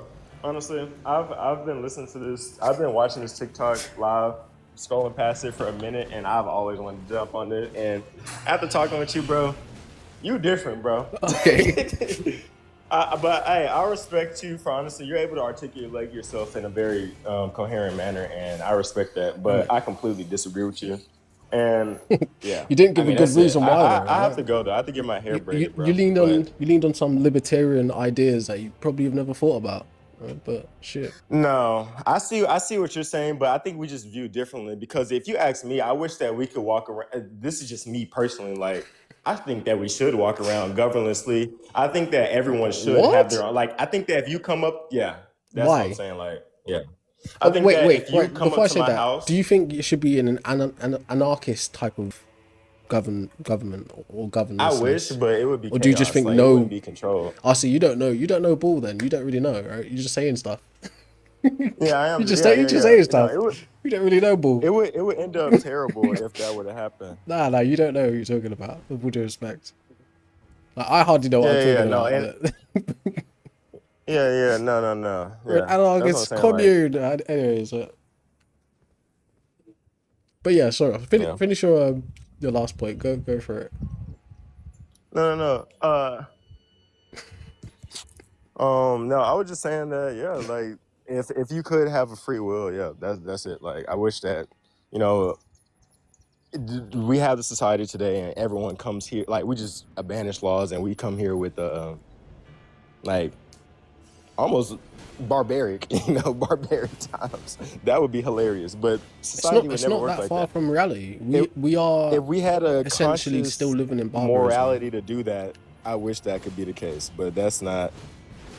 Bro, The man said, "This is pure entertainment. You fall prey." you don't know what kind of dystopian world that you're helping to produce. For real, you don't Bro, know. I'm just bro. talking shit. I don't hope that we do that. I don't think that humans can handle like that type of society. I don't think we should do that at all. We still live in barbarism. Barbarism is the base of this whole thing that we're existing in right now. Playing this Elden Ring, chilling on TikTok, talking shit about laws and rights. Barbarism is at the base of it, and it's also floating around at the top of every one of these institutions currently. It's real. Bye, man. One last Alright, question bro. for you. Do you have any plans of up? quitting in the future? Clinton, you just heard this whole fucking conversation. This nigga asked me, fuck no, that's my free will, nigga. So you don't have any plans of quitting in the future? My free will is to say hell no. Well, good luck to you, I say. Good luck to you. Hopefully you can come around and maybe become more health conscious in the future. Hey, I'm gonna come on this fucking live again. Maybe when more I got social time. conscious, socially conscious. I'm gonna come get your ass, bro. All right, bro. Don't much, Be safe. don't much like men chasing my ass, but thanks. Anyways, Jed, you've been very patient, bro. What's up? No homo. By the way, no homophobia intended. What's up, Jed? What up? How you doing? It's a strange way to start a conversation. How you doing, bro? Good, man. I've been sitting here listening to a lot of shit come out of your mouth, to be honest. Yeah, you familiar with the study of Massachusetts? And that's already scientifically proven you wrong on everything you said. That's an interesting type of rhetoric you got there. So, a couple questions. What do you want to speak about first? Oh, we'd start with the whole THC and smoking thing. Cool. So, questions for you. Have you ever worked in or around the tobacco or cannabis industry? I know a lot about it, yeah. So, have you worked in it or not? You don't have to work there to know all the ins and outs of it, my Nobody guy. asked you that, bro. Have you worked in or around tobacco or All right, cannabis so what's the relevance of your industries? question? What's the point of me having to work there if it's not an It's information thing? getting an understanding of who I'm talking to. So, have you ever worked in or around the cannabis or tobacco industries? Cannabis, yeah. Tobacco, no. Do you mind going But- into any detail about what you've done in that industry? No. That's fair. Have you ever used either of those substances? Yep. Do you mind sharing what age you started using them? Around 18, 17. Tobacco, cannabis? Both. Cool. All right, the floor is yours, man. Go ahead. Massachusetts did a study of THC versus cigarettes, and they proved that smoking THC actually restores a lot of the lung damage that's caused by smoking, along with a lot more benefits, including it not being addictive. However, the only side effect that they have found amongst heavy THC smokers is it does start causing a bipolar imbalance chemically in the brain. Other than that, that is the only side effect. So I've actually looked into this study before. I'm not really going to waste time in it. Scarring from smoking cannabis or tobacco, what it does to the lungs is irreversible. That study No, it's was not first posted. irreversible. That's a lie. Okay. We'll start off right there. I'll finish speaking what I'm Massachusetts saying. have already proved you wrong. I'm Go read that finishing before what I'm you start saying, speaking. and you can speak next, right? That study was first posted about on the Harvard website, and when investigated, there was lots of issues with it. And future studies demonstrated that it's actually not possible to restore lung capacity in terms of. It is. You're Okay. wrong again there. Look it up because we did this on another show already. Okay. Yeah, that's fine. There's actually Totally fruits fine. and Totally natural fine. drinks that you're Let's- able to take that cleans out the tar. and Let's agree stuff to out of your disagree. lungs. Let's agree to disagree, right? I think if No, you go, I'm not if you go and disagreeing. look That's into not it, subjective. That's objective. That's a proven fact. You can't cannot- ignore you a cannot- proven fact. You cannot restore lung capacity by smoking. Yes, you can. No, you cannot. wrong. No, you cannot. We're not going to get anywhere. You cannot You're restore wrong. You've lung already been capacity proven wrong. by smoking. 5 colleges have already proved you wrong on you saying we can't my restore lung tissue. You're wrong. Guys, feel free to go and look it for After yourself. a okay? certain point of damage, You it is cannot- irreversible. you But cannot minor restore- damage is completely reversible. You cannot You're wrong. restore lung scarring, especially not by smoking. Okay. Scarring is not. Scarring just is what basic happens damage. when like you I inhale said, smoke. After a certain point, it is irreversible, but you can restore lung tissue.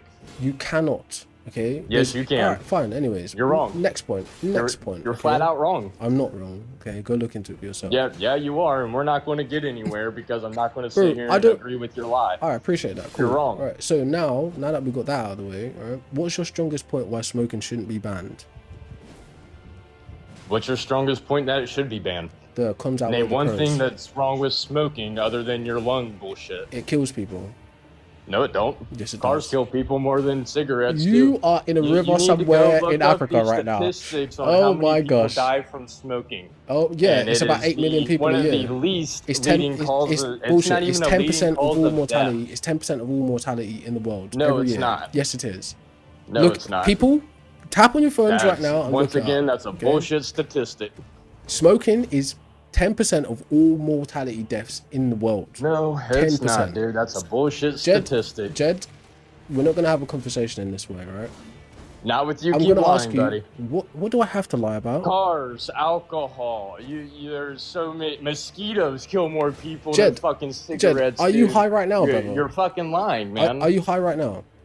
No, I'm not. Are you on any substances currently? Nope. Do you I'm have- just not going to sit here and let Respectfully, you lie to everybody. Respectfully, do you have any mental disabilities? Nope. Okay, so I'm gonna take what you're doing as just straight up belligerent ignorance, right? No, So, I that actually being considered, have over 120 IQ, this- and I know that a being hell of a lot considered- more than you, and you're not just going to sit here Right. and lie to people. I'm Sure, not going to let sure, you continue sure. speaking. So the incentive, if all you're going to do is lie. the incentive to lie is definitely on my side of the argument, right? Here, I'll come back and I'll give you every source that proves you wrong. I didn't ask you to Okay. leave yet. I have a question for you. Okay. I'm waiting. Oh, that sounded like an inhale. Are you okay? Do you know that's like gonna scar your lungs, right? No, I won't. I'm good. All right. So, what is your strongest point why smoking shouldn't be banned? There's cigarettes, maybe, but if you're going to sit there and pick and choose what's banned by what kills people the most, cigarettes aren't even in the top 20, dude.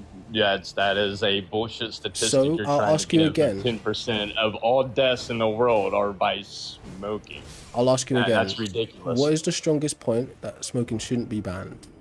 I just told you, there's almost zero wrong with it. Right. So, you don't think there's anything wrong with smoking?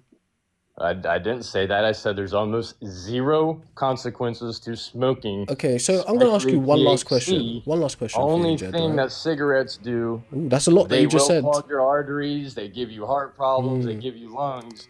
I didn't hear him But, say that. I mean, Did if you we're guys hear gonna him say that? do- I'm sorry. Did you guys hear him say that before? Because I didn't hear him say any of that.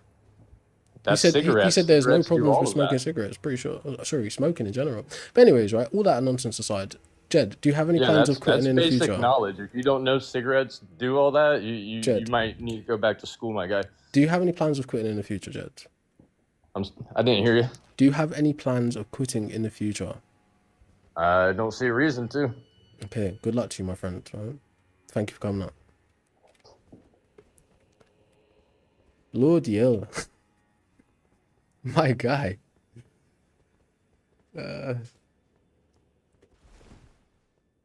I think some people have scrolled. So I hit the accept, but it's just like spinning around. Right, let's just kind of knock this fight out if we can quickly. Or we wait for someone to connect. Hello? Huh? Hello? Can you hear me? Yo, what's up, bro? Your mic's a little bit low. Yeah, give me 1 second. I'm gonna go to a quieter area. I think your mic just might be a little bit damaged or muffled.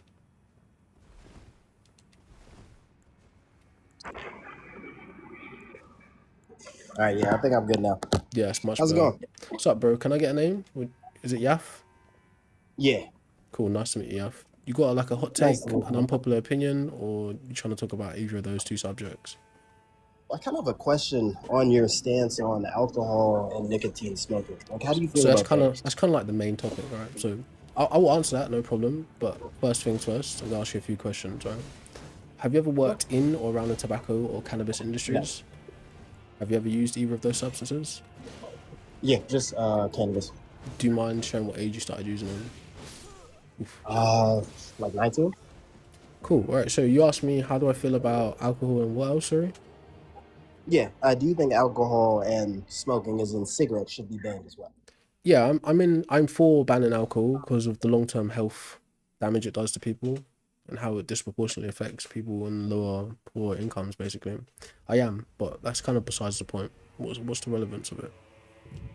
No, it's very relevant for me because it would see if you were coming from a hypocritical standpoint. I just really wanted to know your exact reasons why So, weed, out of all the issues, was so pressing to you. so why do you think about alcohol and tobacco or weed as some kind of like parallel issues? Well, I mean, I'll attack one at a time, I guess. Alcohol is obviously extremely, extremely commonly used, not really looked down You could upon, have very easy to access. tested my Well, consistency with sugar or caffeine or any substance. Why specifically alcohol? I mean, we're talking about substances that somewhat impair you, right? I mean, I feel that's a lot closer to weed than sugar would be. Do you disagree? No, that's a fair answer. But I feel like it's usually about it's a type of whataboutism. It's like so for people who are drug users, alcoholics, or even sober people, they have this view where they build their identity based on a negation of another identity. So it's not I'm a good person because I'm a good person. I'm a good person because I'm not that person. Do you know? So like cokeheads are like at least I'm not a crackhead. Heroin addicts are like at least I'm not whatever. You know, like weed smokers are like at least I'm not that thing. Okay. So it's a type I mean, of just like you it's a asked type me of some questions about. whataboutism. No, I mean, you asked me some questions about my background, my like how exactly I got into cannabis, whatever the case may be. I wanted to know some questions about your stances on other things to get a better perspective as well. Totally fine, right? Yes. Consistently, But anyways, I don't know enough uh-huh. about alcohol to be having that stream yet, but I definitely will in the future. So I am pro So attacking why did you alcohol choose to attack weed, or not attack, but why because exactly? I'm very much Mhm. personally aware of the dangers of it and the things that it's done and continues to do. So that's the issue I personally take seriously. But it's not to say that it's like societally prioritized higher. It is because you know it's responsible for a lot of deaths, but beyond personal So preference, there's nothing more to it. That's what I choose to talk about. also, I was very confused about your point about deaths in terms of weed. I tried to do some research, couldn't find any numbers in terms of those millions of deaths every year that you were referring to. So Where that's is that smoking. That's information for from? smoking. Oh, smoking. Yeah, Oh, that yeah, that yeah, accounts for of people course. who smoke weed, tobacco, crack, meth, smoking in general, inhalation. No, those are all very different But the things. majority of those numbers are from tobacco consumption. But it's smoking in Yeah, general. 100%. That data is on the World Health Organization and ASH, which is a charity. That is another No, I conversation. thought you were referring to weed because that was the issue that you presented. That's kind of. Weed smokers are amongst that population of people dying from smoking. Right? I mean, but you have no evidence that them specifically smoking weed is that cause, correct? I could find some, but I don't intend to penalize specifically weed smokers in that way. It's smoking in No, but general. you don't have any evidence of that and use that I've as not an looked. argument for I've not this. looked. Right? But it was never the Interesting. position. It was never the position I took. It's smoking in general. Okay? Oh, so this is, I'm not gonna lie, that might be my mistake. This whole time I thought you were referring specifically to cannabis, as most Right. people So were it's arguing against it. yeah, it's an effect of like the old you throw a brick and the dog that barks. The person who feels hurt is the one that's gonna bark. So it's why you got the weed smokers riled up. Yes, but smoking in general, like you might be a crack smoker, a meth smoker, you'd probably feel the same way. Oh, I mean, I Okay, kind of agree for you'd everything. probably feel the same way. Yeah, no, I kind of agree then in anything besides cannabis. I mean, you can The say it's old from hit dogs experience holler or kind of not. thing. I mean, what was that? Sorry. The old hit dogs holler kind of thing is why you get the kind of this conversation coming up.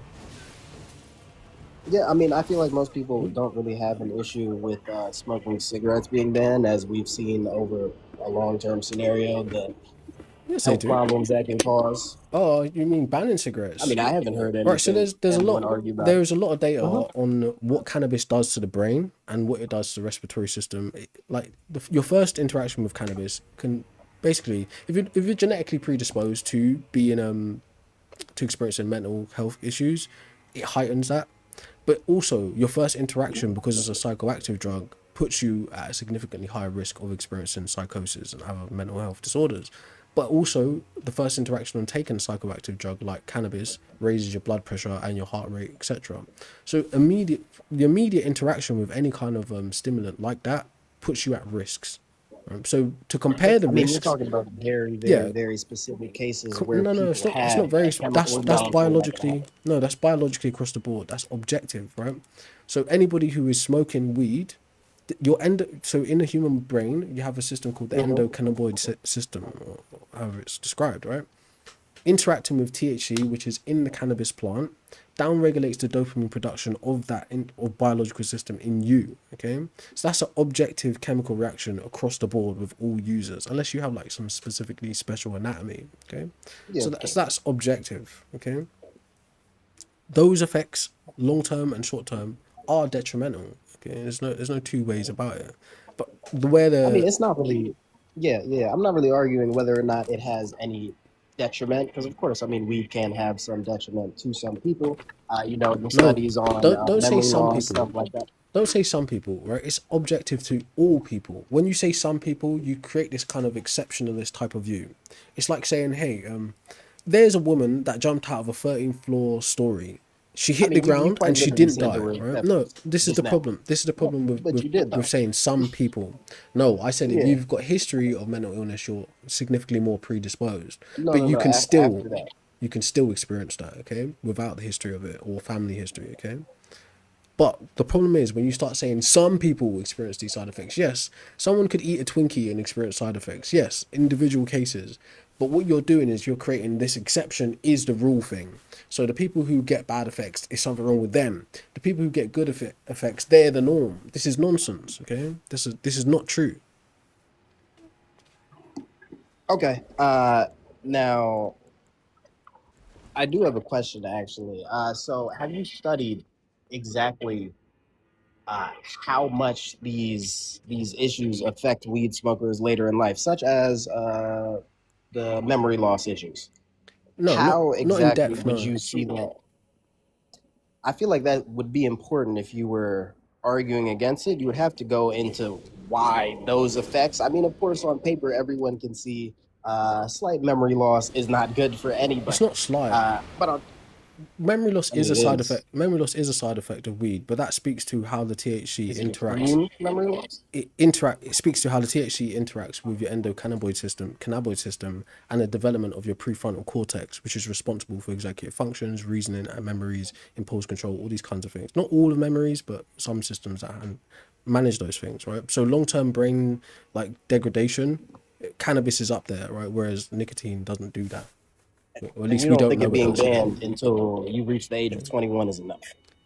Well, I don't know about age, right? Arbitrary age. The reality is, if you smoke it before 25, the age of 25, before your brain is like biologically developed, then you're at risk of it not developing properly, being or delayed development, losing 6 to 8 I thought you said IQ it was points. 32. That's Did you just adulthood. say 32? Yeah. So the idea of what it would be to be an adult is Uh-huh. thought to be around the age of 32 now. But Uh-huh. biological actual brain development is around 25 to 26. So why not just ban it or regulate it until you reach the age of 25, 26? Why not take that stance? That is part of the stance, but that doesn't, right. For instance, here's the reason why that alone is not enough. Okay, you already have to Uh-huh. be a certain age to drink alcohol. You already have to be a certain age to drive. You already have to be a certain age to smoke cigarettes. But the actual data suggests people are doing it before that age anyway. Okay, so legislation and regulation is important in terms of combating it legally and corporately. But real social change goes beyond setting a drawing point like, oh, you can't do this till you're 21, till you're 25. You have to I mean, talk I about hate to it be the as it devil's is. advocate, but what makes you believe that banning it is going to change that either, though? I mean, you live in the UK, no? Right, so there's a strategy to it, and I do believe it will Yeah. significantly reduce the harm. If you ideally, if you stop the legal production of it, Right? You offer the cessation services, you decriminalize the people that are on it, and you create an off ramp by regulating how it's produced. Ideally, you do stop it. There will always be people who want to do things that they shouldn't do, but they won't become 8 million deaths a year. It might be significantly reduced. I don't know a number because I Well, don't know. Right? It's counterfactual to say. Okay. But yes, I do yeah, I think mean, it will change things significantly. I kind of disagree with you on that. Just because I've seen, I mean, I feel like both of our countries, the UK and the US, have seen attempting to ban harmful products, and it simply doesn't work. It just That's creates a not true. larger under. I mean, That is we saw. misinformation. That is misinformation Okay, and untrue, such right? as. What a black market is a parallel market. Banning something does not create a black market. Black market already exists. Okay, like I was explaining yesterday. 25% of alcohol products that are consumed bought legally are actually produced by the black market. 11.25% of tobacco products that are bought legally and consumed are produced by the black market. Okay, that's why black markets are called parallel markets.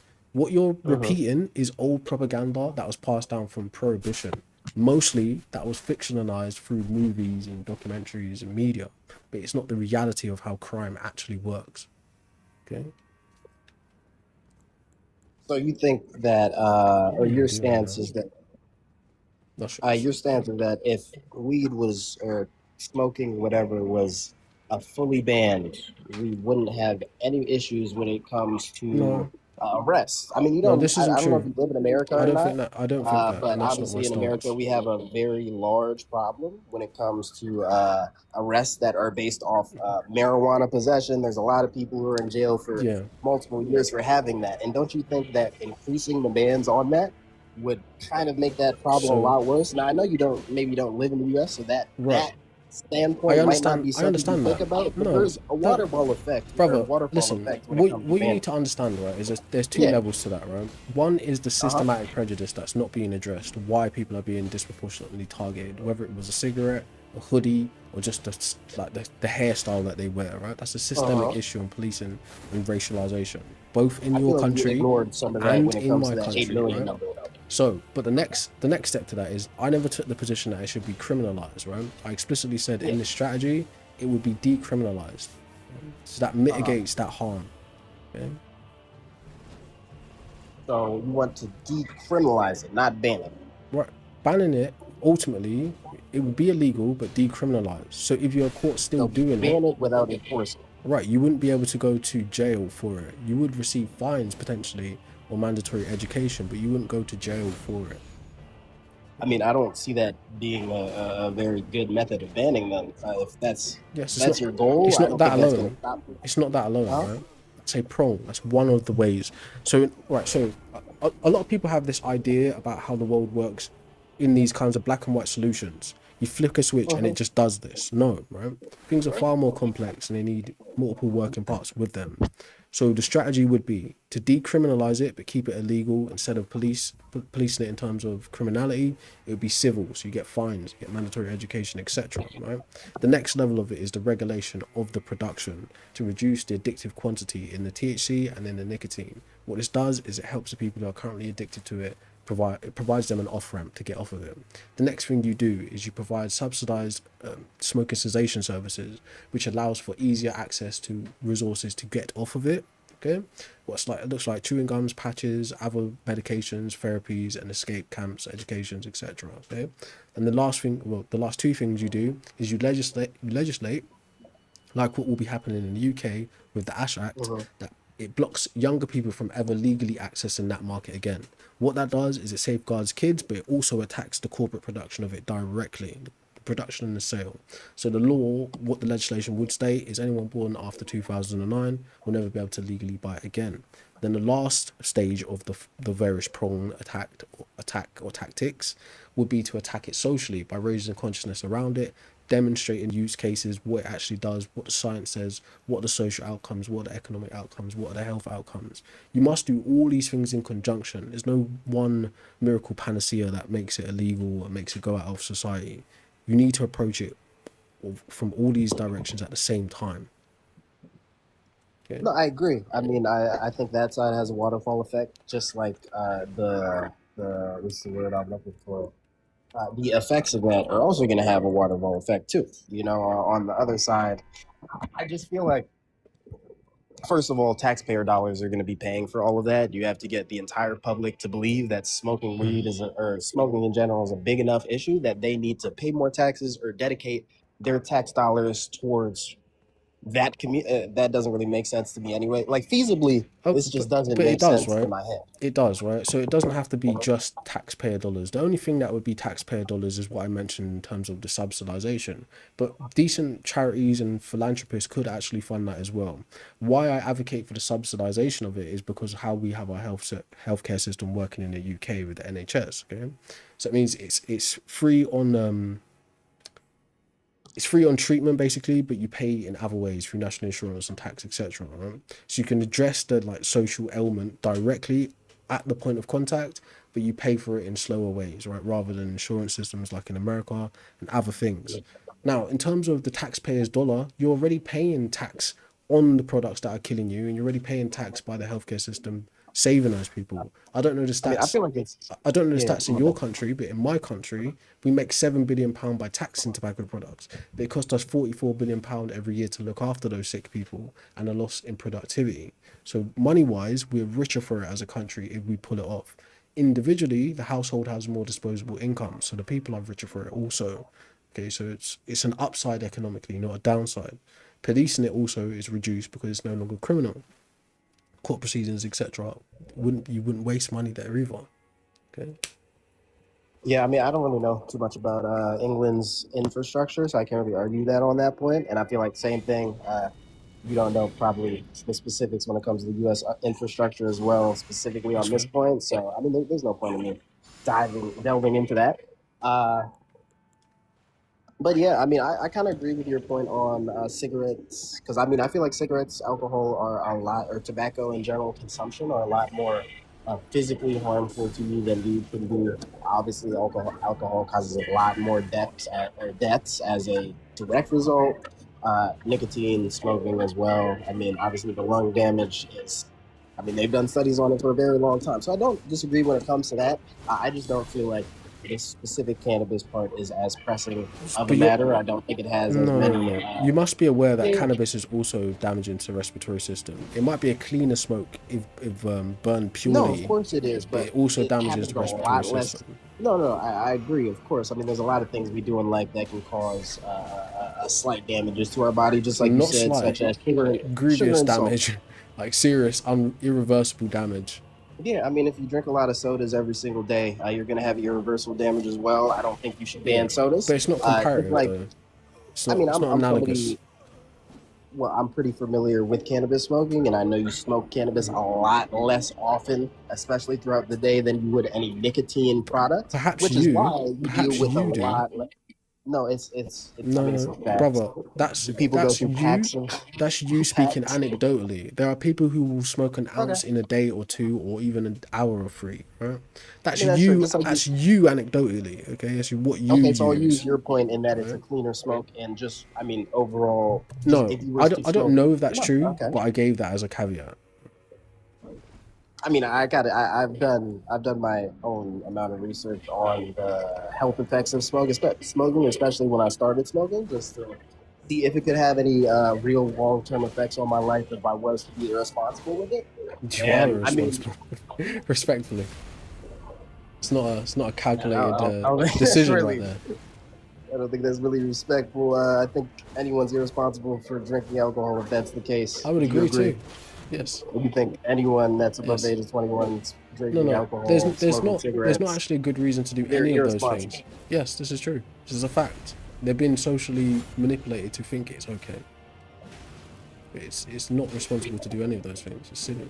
It's I the mean, I feel like opposite. any stance we take on anything is socially manipulated. I could say you're socially manipulated and thinking it's wrong. I mean, just like Yes, your argument for on the free majority of will. things. Yeah. What was that? I couldn't hear. For the majority of things, we are socially. We're not necessarily coerced, right? But we are driven to these things socially because, put it this way, we're in various levels of manipulation societally. Right? Most of it has to do with making money and power control, and very little of it has to do with personal human freedoms. Trust me, I'm well aware of how capitalism works, especially over here. Okay. But yeah, I don't really remember exactly what sentence I was in the middle of before.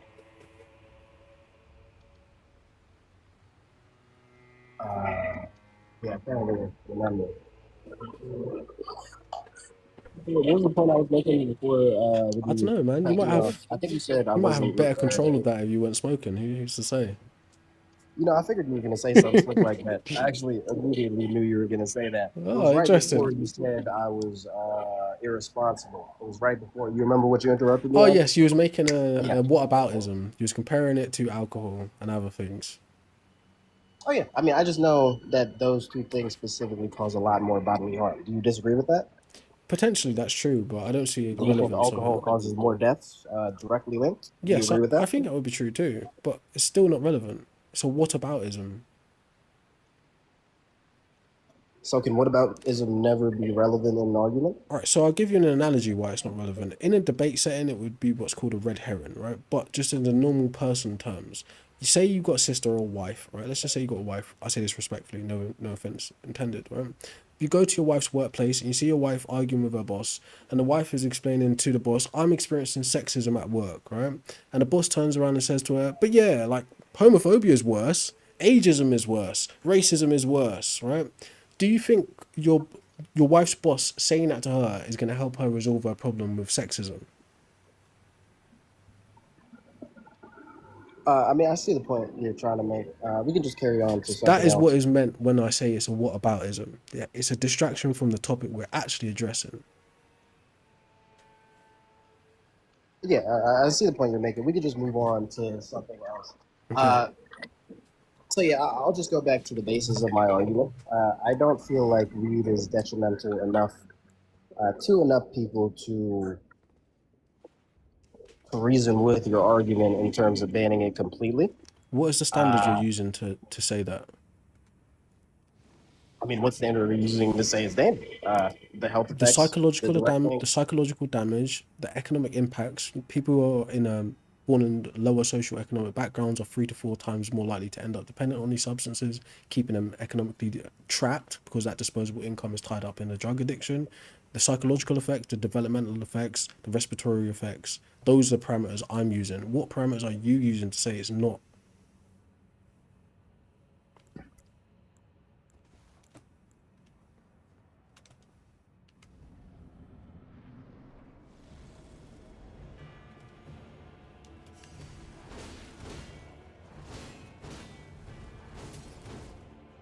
You okay, bro?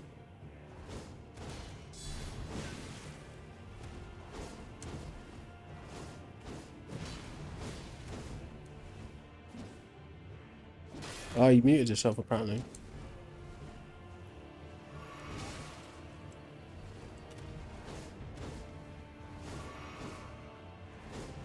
Oh, he dropped. Interesting. Yeah, I'm concerned about personal freedoms as well, bro. But we have to also acknowledge their like social accountability or just general human care. If you prioritize personal freedoms and things like the market and regulation over actual human lives, then I think that's an ideological error. Okay? Yes, we should be dubious of like structures of power and control, no doubt. But you also have to remember structures of power and control ultimately, ideally, should be designed for the people by the people. But if you have that dubious mindset, you always operate as like a customer of the government or like a subject of the government rather than a participant of your country, or your nation, wherever you are. I don't think you don't wanna create that relationship between the civilian and the state. What's the point in living in the country? You know? I got to use the toilet, be right back.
Anyways, man, I'm low-key getting kind of bored of the same old smoking topic. I want to hear some unpopular opinions.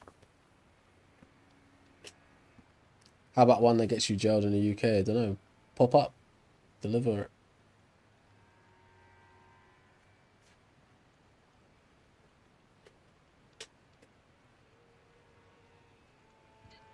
Hello? Hello? What's up, bro? Hey, man. Sorry, I know you're bored, but I was mostly just wanting to talk about smoking. Oh, shit. Go for it. All right, couple questions then. What name do you want to be addressed by? Z works. Say again? Z. Z. Oh, Z. I thought you said Zeox. Z works, yeah? I get you. All right, so a couple questions. As you probably know, have you ever worked in or around the tobacco or cannabis industries? No. Do you use either of those substances? Yes, both. Do you mind sharing what age you started using them? I'd say about 17. Cool. Floor is yours, bro. I don't have any real debate or argument to bring. I kind of just wanted to say, like, I don't know, it's kind of baffling that people in the comments and people that speak to you don't actually understand the detriments of smoking weed. I think maybe people hear it from a non-smoker that smokes weed and says that it's bad, and then they immediately become defensive. And I smoke weed pretty much every day. I would like to stop. It's fucking difficult. My mum smoked weed, my dad smoked weed. Like, it's a family home of smokers. So, but my mum has gotten really bad lately, and it is just from smoking weed. Like, she doesn't smoke tobacco. She doesn't like do anything else really apart from smoking weed. So, I don't know. I think these things aren't advertised as much as they should be. I think the whole legalization of weed, like, or not even more like the decriminalization of weed, like, fair enough. I think it works, but in the long run, it is just people chasing a high. It is just people, like, kind of feeling fake dopamine constantly when they feel like that. I don't know. I just don't really think. Yeah, I would prefer to ban it completely. I think people wouldn't be subject to it. It wouldn't be. I think the fact that it is more criminalized as like a safe drug. It's like not really like, you smoke weed, you won't die. It's like, fair enough, but I don't know. You will eventually. Like, that's a fact. That's a fact. You can take a pill and you can take a wrong pill and you can die in an instant. But it does have those unseen effects, or like what you're describing, like the familial stresses, the economic stresses, the societal stigma, all these things that are like not really talked about, not documented, but they have real world consequences, like stresses on like just even affordability and shit like that. Even obviously the interaction with you and the dealer and all the things that could potentially go wrong in that whole chain of existence. They're not talked about because one, I say this respectfully, but the group of people who want to actually normalize it in the most sense are the people who plan to profit from it. So it's going to be the middle to the upper class. They don't really experience the detrimental effects of these substances from alcohol and cigarettes and cocaine, etc. They do, but not to the extent that someone in the working class or poor working class does, right? The effects on them cost them 5 to 10 years recovering economically, financially. Yeah, because they don't use it to get socially. Away from their life. Exactly, like, right? Yeah. So the propaganda that they push out is like an overcorrection to the propaganda of the past, where it's like, this is a demon drug, the devil's lettuce, you're evil, like. So it's an overcorrection where it's like, oh no, but it's all free love and it makes me connect with nature and I feel better when I'm on it, and the doctor said it's okay, and my favorite celebrity and my podcaster, you know, and all these people say it's okay, and we're just chilling, right? It becomes such an overcorrection that people can no longer see the bad sides. But the bad sides are living with people every day, right? There's parents deciding right now, am I going to buy a dinner, or am I going to buy a school uniform or a school trip, or am I going to buy a bag of weed, or am I going to buy a pouch of tobacco? That decision is being made right now. Yeah. But it's not where the conversation is. I've made that decision.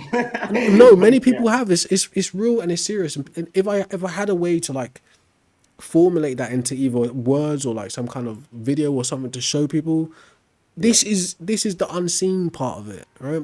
The social effects of like the isolation, what it does to your mind, what you could have been versus what you become, you know, all these kinds of things aren't taken into account, you know. Yeah, that's true. That's very true. I think smoking in general as well, like weed aside, like I agree it's not the safest thing. I don't think it's as safe at all actually, but people do it because they believe it's the safer drug. But I feel like when it comes to cigarettes, people are more like, even celebrities now are normalizing it. Like that's crazy to me because we went through such a thing about vapes. People want to smoke vapes constantly, vapes, vapes, vapes, and now you've got like celebrities fucking like just smoking for publicity, and it's like all these things like There you that's go. that hasn't happened in fucking years, like so long. I haven't seen that since I was a kid, Because and now it's they're the like people that are positioned to make profit from it once it's legalized. They're ready. It's like a branding thing. oh You know, yeah, like where you get a celebrity or social media influencers to stand next to clothes, next to a drink. It's the same thing. Okay. yeah, One, it gives you definitely. that veneer of I'm cool, I'm down with the people, you know, like politician type shit. But the other thing is they're in a position to sell you a product. Like if you look around you, you got people who package weed into like sweet packaging and seal it up and give it a brand and all this nice marketing and flowery shit. To not show you like, oh right, like this is actually a drug though, you know. Yeah, exactly, exactly. But Yeah, look at all of this flowery commercial like capitalist shit we yeah. can put behind it. They ain't gonna tell you that. Like, do you know, like I hit a zoot one time and I was flooded with paranoia and that messed up this relationship or that thing, and you know, ain't nobody telling you that, okay? It's like Yeah. I fucked off this opportunity, you know, like no one's telling you that, okay? It's, That's true. It's no one tells you the shit bits. No one tells you the shit bits. it's, That's so true. it's dangerous. I understand it, but again, it's like it's a balancing act of how you approach it in society. There's Yeah, also the I do danger think of what the making it UK is doing normalized. is good with the whole like the effect of slowly trickling down by age. I get it. But yeah, I don't think enough is done to advertise for weed, or mainly because it's not legal. Because you're sort of, I guess, the minute you start talking about it in public, it becomes people wonder, children wonder. Like you probably look at stuff and be like, oh, I wonder what that is, and maybe they start smoking. I don't know. But That's a part like of it, it's yeah. like it's hard to like how do you combat something that's not legal because you can't advertise it to say it's not legal. But we It's do like advertise though. That's the thing. We advertise it in yeah, our well, yeah, movies, in our games, in our yeah, so attitudes, true, in so our true. in our Yeah, identities. We do yeah, advertise it. That's where it's seen. It's like I know as a young person, you're like, oh, this is bullshit. I'm not that influenced, but you're the most susceptible no, to you so are. influence.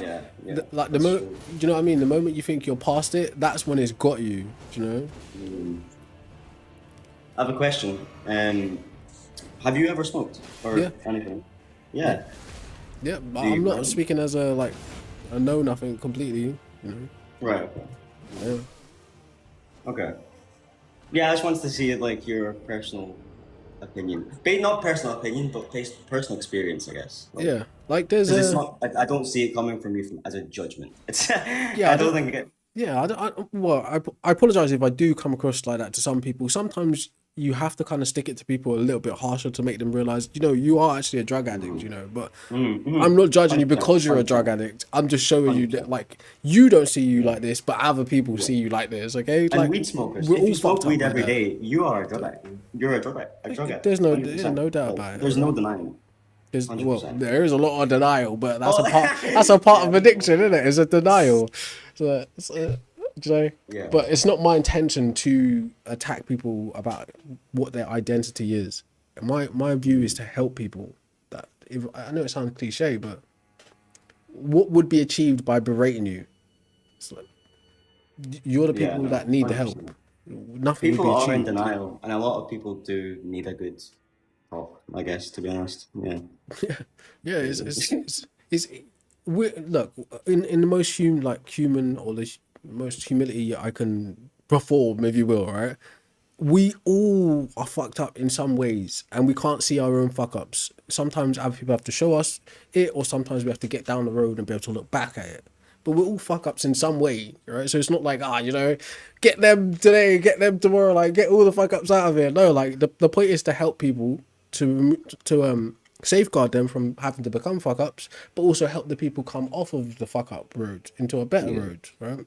But Yeah. you need to at least demonstrate the reasons why it is actually a fuck up, and not like 100%. just Yeah. some moral high ground. Like, oh, you think you're better than us? Like, no, I was you. Do you know what I mean? Yeah, no, literally, yeah. I was 100%, you. Like, 100%. you Yeah, like. exactly. So it's Hard it's to get that difficult. through as well, like that non-judgmental, like, yeah, it's hard, especially in the UK. Fuck, it's like it's so bad just now, like it's really bad. I think drugs, smoking, but Well, it's yeah. because of the normalization, right? And it's Mhm. being normalized actively because of the It's also because financial there's nothing incentive. like. I feel like the UK has this problem of not really addressing social balance and like things to do and like yeah, the Shit. weather's shit, but like so is everywhere else. You go to Germany and the weather's sometimes shit as well. Like, but there's a million things to do. Like you can walk outside and you don't like I don't know. Social norms are let's go for a drink or let's have a smoke. To be Yeah. honest, most people that I know, I don't drink personally, but I get asked a lot. So I don't know. I just think like in the UK there isn't It's a much to cultural do. tradition at the same time as well. Yeah, The that's true. what's behind it, like the idea of drinking and taking drugs, is so deep, so social, so psychological that it's lots to unpack. I know that like for some people this is gonna rub them the wrong way, I take on the country's history too as a citizen. I know it's because I'm black. People are like, oh, you can't think that because you're black, kind of thing. But the history of England is so steeped in feudalism, monarchy, and just being subjects of tyrants that it always was for escape, to like hold you in place psychologically while all this bad shit is happening to you, around you, right? As a black person, we've got our own issues elsewhere in the world, but it's no different to what's happening or what would have been happening to the traditional peasants that had to, you know, have ales and shit to deal with the problems of escaping Yeah. this fucking, Yeah, so you know, true. like, That's so true. why It's do I just have to modern work so day, hard and for you've got you? a fucking You know, phone to see it all on as well. there you go, It's right? crazy. It's Crazy. it's socially become an escape, like a pressure valve, right? Just like how so socially or psychologically, right? There's one of these things. It's like scapegoating, but it's different because it's more of a. It's like a. I was going to use a big word. It's not necessarily right, but it's like a social cathexis, right? But what happens is people will create things like sports and build the idea of war orientation around sports to mimic what would have happened in war, in real world war. So the sports becomes the pressure valve for all of that built up angst and hate and aggression for the other 100%. side, right? Drugs and alcohol are the same kind of thing, but in the opposite direction. All of that built up angst, built in aggression, depression, bad things that are happening. Drugs and alcohol are the same type of pressure valve in the same way. It's all like I don't know what the right word for it is, but our mental energies get pushed into those directions on purpose, yeah? Not naturally. No one like no one would choose to cover up their No, issues with if a you didn't substance see it, if they you didn't wouldn't have do to, it. you know. Yeah, yeah. But yeah, That's the UK's two biggest things as well. It's like sports, football, and I guess alcohol, drinking, and drugs. To be honest, like those are the big ones I think that people use to escape the most. But I don't know. It's just but yeah. It's in just order to change that, we've got to change the social conditions. Right? yeah. We can But attack then it. how like like generational like fuck. I don't know. I think it's deep. I don't really know how you fix that.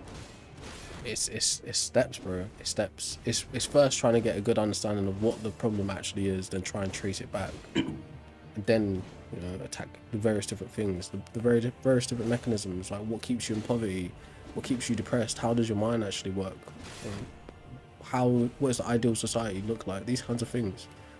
It's not just drugs bad, you take drugs, bad person. It's like no, bad shit is happening, leads person to take drugs, gets bad outcomes, but it's on and on, you know. So you kind of got to look at all of it as much as you can. I know it's like very like platitudey, but it is that, right, in very It is simple that. terms. But then it's like, who has the power to do that? Not the people, not the regular people. We do. Or maybe they do. I don't like. We do. It's. See, it's like a thing about free will. Do we? All right. So Do we? free will aside, right? Societal configurations, we absolutely do, right? all of the best things that we have in this country is because people stood up and fought for it. Like working times, weekends, NHS, like roads and shit, right?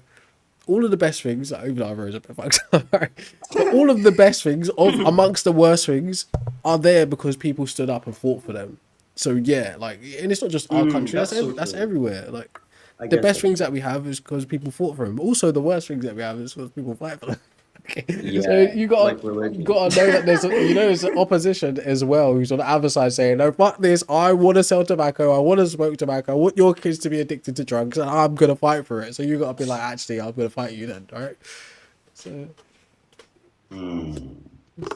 that's what it is. Yeah, yeah. But we can collectively do stuff, and we can do things individually. I know it's again, it sounds like empty platitude, but there is a type of, I don't necessarily think trickle down economics is real, but there is a type of trickle down politics in terms of what you have in an influencer economy. You know, what I experience, what I translate to you, what you go on to experience and translate to someone else, it does have an effect. It can, you know, whether it's 2 people in a room or 30 people on the internet. You know, Have you ever done one of these on the internet? what's that? Like a topic for like about the internet. No, that's an interesting point. In what way do you mean though?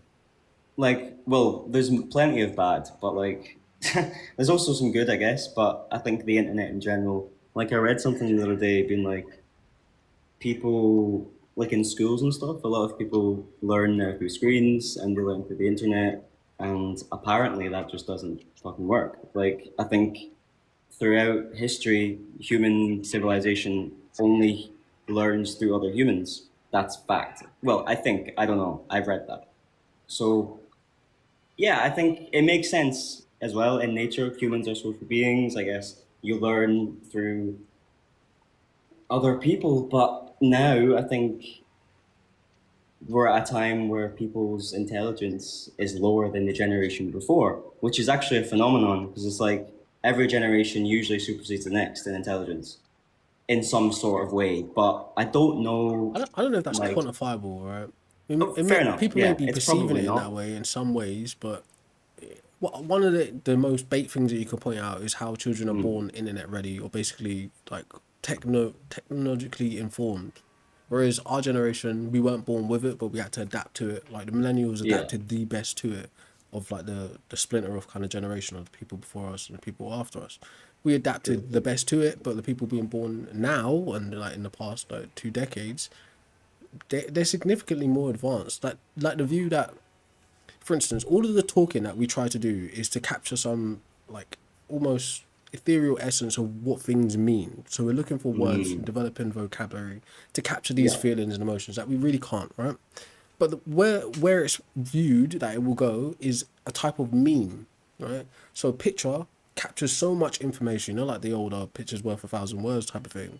How internet culture is that fast feed of information is you see a meme, you take in a cultural context, you're actually taking the visual aspects of the meme, and it's just like it's analogous to the alphabet, to hieroglyphs. It's it's a lot of compressed information taken in like that. Okay? Yeah. So to say that me and you, who are a bit older and a bit more dinosaur-y, we have to try use these flowery words, learn these concepts to convey our emotions and our thoughts in a cultural context, they can do it much faster. So to say that they're dumber than us isn't necessarily true. It's that their energy and their like resources are just allocated elsewhere, probably where we should be also looking as well. To be honest, because now the internet is truly just a database, right? And if they are capable of using it at that speed, they're also capable of learning faster than we are, with help from AI and stuff like that. So they're not necessarily dumber. Like I don't take that to be true. I think that's just like it's just like generational nonsense that every generation says. Okay, yeah, no, I could definitely see that. I think, no, yeah, I guess I could see that. I don't think they're exactly dumber, but I would say, Yeah, their politics might be shitty. I'm joking. Yeah. Joking. I think, I don't know. I guess you made a good point. but I still think there is loads of bad around the internet. Even obviously, Agreed. I'm a internet user. I'm a gamer, like constant. It's fine, but I don't know what it would have been. Sometimes I do think like I didn't grow up with the internet. I didn't grow up with a phone, so Okay. when you think of these things, it's like they did. That's so different to anything that we have experienced. So it's like there has to be a bad. Like This is true. you've pointed out a lot of, well, not, I guess in conjunction to my argument, you still pointed out quite a lot of good around what they currently have. No, no, But like, and but you their are right ability- about the bad though. Sorry, I didn't mean to like completely just like flower bomb it in like this ultra positive, like, you know, Nah. there is bad too. Don't get me No, wrong. but Like, you made positive so- points towards it. So it's like, yeah, I think, I don't know, it's like, do the bad outweighs the good? I don't know. With the internet, I think the way the world's going, it's fucking scary, to be honest. It's true. Like, we do live in a climate of like informational warfare, right? But to one of the bad things, right, from my generation, or observing it from my generation, the creation of social media actually created like a splinter or a fracture in society of an adjustment, right? Where real world interaction moved onto the internet. And what that did was change social dynamics. Of course, anyone with sense can see that, right? How those social dynamics are playing out now, you could say is probably the bad thing. And the opposite side of influence is when you start getting the more darker types of philosophies and ideologies pervading the internet or invading the internet, whatever, right? That is the bad shit, right? That's also hyper accessible, but it's also I hate to be like all like this side versus that side, but there are people who are actively seeding those bad things on the internet for their own agendas. Do you know? Yeah, of course. Yeah. So it's ultimately it's still people behind it. Mm. So it's not really the internet itself. The internet is not like an aggregate. It's a tool, yeah, it's true. Right. So it's the internet really is a P2P network. That's all it is. I access some data, I store some data, you access the same data, you store some data. But it's also us really just being end-to-end users of the same thing. That's really what it is. Fair. Yeah. You get to those people through the internet, but you also got to get to them through real life. I guess it's a similar thing with AI as well, to be honest. I don't know if you have AI without the internet, vice versa. It's kind of like. But what? It's, How would you but like then to see you're it? almost like, for the end of the day, like without the internet, maybe you wouldn't have AI. Therefore, like, I guess humans think less with AI. So that's probably the biggest detriment, maybe. Like, actual original thought without fucking, like, not original thought, but more like Understanding. thought. Oh, okay. I don't know. No. Sorry, I keep interjecting. Like you bring up really good, interesting points, right? And it makes me start thinking, and I want to say stuff. So I apologize when like just talking over you. I apologize. You're kind of right about the AI thing, but all right. So yes, tools can make humans lazier, but it's like I said, right? What can appear to be all right? I'll put it like this, right? If you want to figure out the fastest way to do something or get something done, give that task to a lazy person. Okay, they will figure out the shortcuts to it. Right? Now, this may like undercut or jump over all of the deep learning and the background references necessary to really understand the subject as a specialist. But what it also does is it democratizes knowledge and information. Okay, so if you think about how that works socially, you take a tool like AI and you drop it in the hands of people who don't have the economic infrastructure, the political infrastructure, or the history that we do. You are giving them a tool that can actually change their physical reality in a very fast, real way. Yeah. So yeah, for the people who are thinking in this traditional academic kind of setting, like you must have this background knowledge or theory before you talk about this subject. Yes, to them, traditional institutions, it's a nightmare.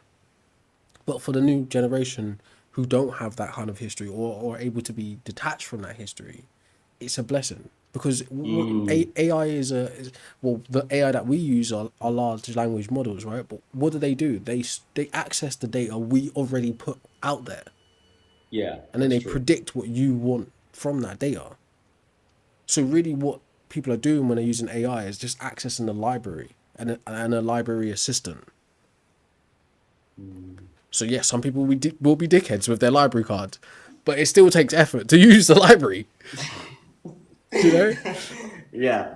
Yeah. it's, Okay. it still takes some effort. Yeah, that's true. That's true. But But look, what we what can't ban happens when it. it doesn't? You know, what happens when it doesn't? Do we burn the 'Cause it's computers? getting that way. We go on a Yeah. crusade, we burn the books, and we burn the computers like they did in the past, and then we'll be forgiven. You know, it'll be fine. It is like, you know, yeah, why not? I'm Yeah, joking. it's true. Someone, It's very true. somewhere's like, yeah, that's exactly what we're gonna do. Skynet is coming. Yeah.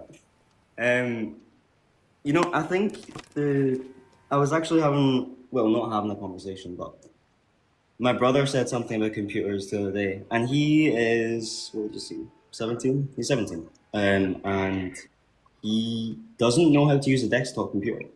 Does it? And it's like he never got taught it in school. And that's crazy to me. That is a good point though. Because they don't need it anymore. They use iPads. So like, but you need you kind of need a desktop computer to, I don't know, program, make games, everything. To do anything would be- advanced, yeah, Yeah. So like, it's true. he doesn't know how to do that. I'm trying to show him how to do it, but it's like I taught this in school, primary school, like really young school. So it's like, how do you not know how to use a desktop, a mouse and a keyboard? So, and if he's all right, he's not daft, but he's not, I don't know, he's not stupid. Yeah, he's good. No, he's smart. But even that is one of the bad things that you were talking about. That was done intentionally, commercialized. Like, so I have an older brother, and my older brother was like, when I was young, he was into tech and all that. So was my dad. I used to build computers and shit. And I used to watch him do it. I didn't really get it, but I would use them every now and again. But one of the points he used to say to me is, if you look at how Microsoft is moving year after year, this is like, we weren't really Apple users back in the day, right? Apples were for like middle class people, or like the patina of being middle class professionals, right? But we always used to use Microsoft computers and build them and shit, right? But if you look at what Microsoft was doing, like every new release, they were limiting the user access to the actual computer, and everything was becoming icons instead of like double click and menu drops, you know, looking behind the scenes, so to speak, or accessing terminals and things like that.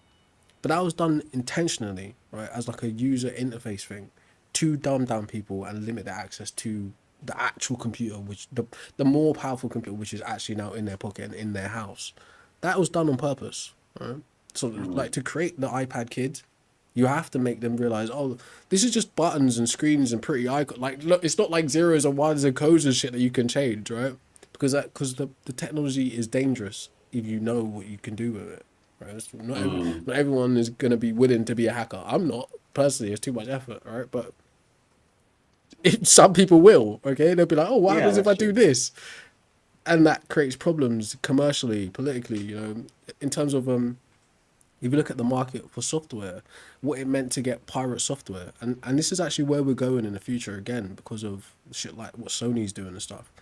Pirating will be resurfacing. People will want to know, how do I access this from the back way, you know, or the side door, because of how restricted it is, right? Which is also responsible for making people really dumb. But yeah, I just wanted to add that, right? I don't know why. But No, yeah, that's true. I actually read as well, people that like, if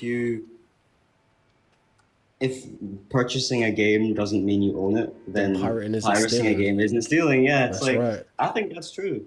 I think that's right. true. 100%. Anyway, I need to go, but it was really good talking to you. I know, I appreciate you, bro. You raised some very interesting points. Maybe we could have a stream about the damage of the internet one day. I think we should do that. It's not bad. Yeah, that'd be good. I'd love to. Yeah. I appreciate you, bro. Raised some good points. Right. Cheers on YouTube. Have a good day, Cheers. bro. See you on YouTube. He raised some really good points, man. There was something I wanted to say that I completely forgot. I've read some stuff in philosophy, but I'm not like I'm not a philosopher. A lot of people do like a unit like a bachelor's of art degree and be like, I'm a philosopher. Like, no, like I've read a couple things, but nothing in depth. I don't fully understand most philosophical theories and ideas. I'm just a noob. Like books, yeah, I like books. What was I gonna say, man? Fuck.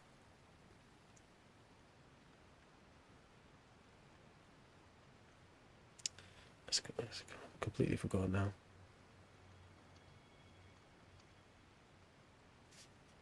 All right, this will be the last one, and then we call it a day. It's like we are full. Yup. Hey, can you hear me? Yeah, good, bro. How are you? How are you? Not too bad, lad. What do you want to talk about? I bet you don't want to talk about it, but it's gonna be smoking. Okay, let's go. I think I kind of agree with you. I just think the word banned is the incorrect word you're trying to use because you've kept saying regulate when people ask you as well. A regulation is part of a ban. I will say though, the word ban specifically means to completely take it out. Yeah. So then your argument should be smoking should be regulated. No, it should be banned. But a ban would mean it's all gone. Yeah, but you have to work So towards the ban. So you think smoking shouldn't be there at all? Yes. Ideally, right? The final point of the war would be for it to be no longer desired in society and no longer accessible in society, right?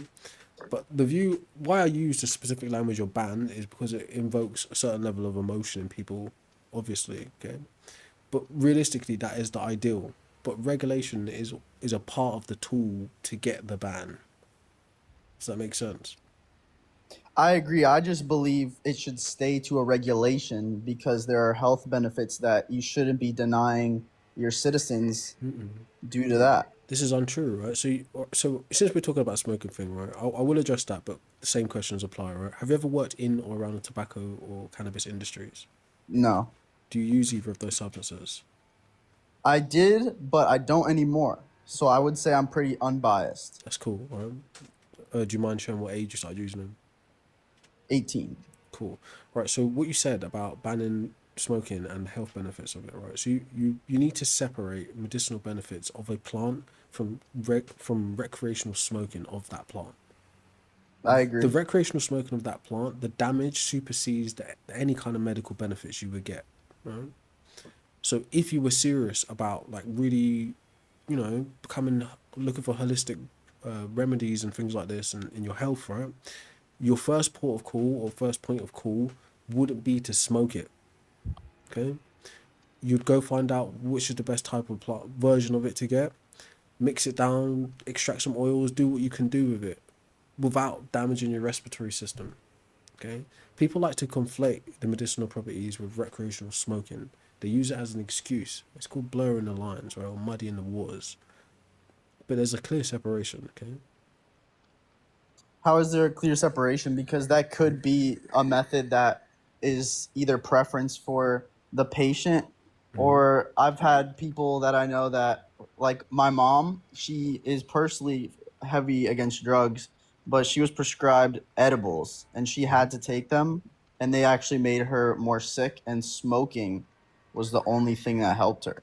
So I get that's a specific case. I don't necessarily, with all due respect, I don't know the anecdote, but I don't respect this idea that this is the only thing that would help me. No, this is the That's thing, what I'm saying. I said I get it's a specific case. Yeah, this is the thing that was opted for. It wasn't the only solution. Like if it's pain you're trying to tackle, if it's anxiety, if it's stress, if it's aches, etc., or appetite, there are numerous different ways to address those problems medicinally before you even think about cannabis. There's something that made your mother culturally inclined to look for this solution and not another. That's what people overlook. There wasn't.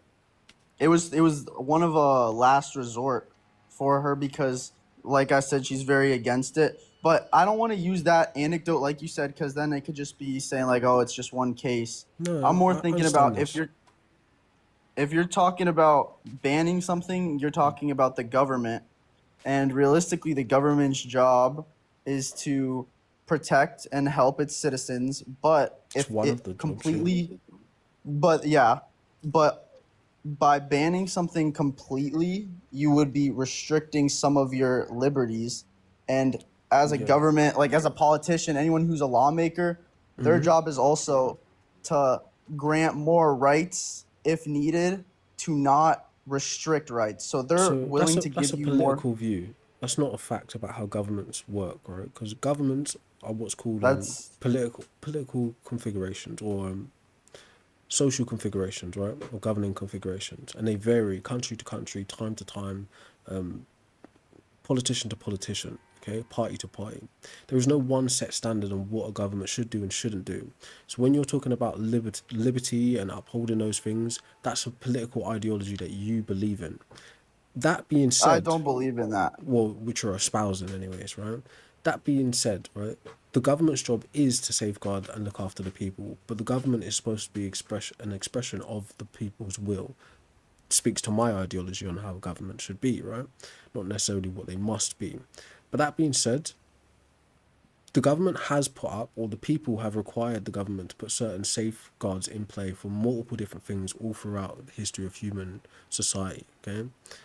This is another one of those things, right? Just like you can't have mercury in light switches anymore, you can't have asbestos in building materials anymore, you must have seatbelts in regulated cars, so on and so forth, right?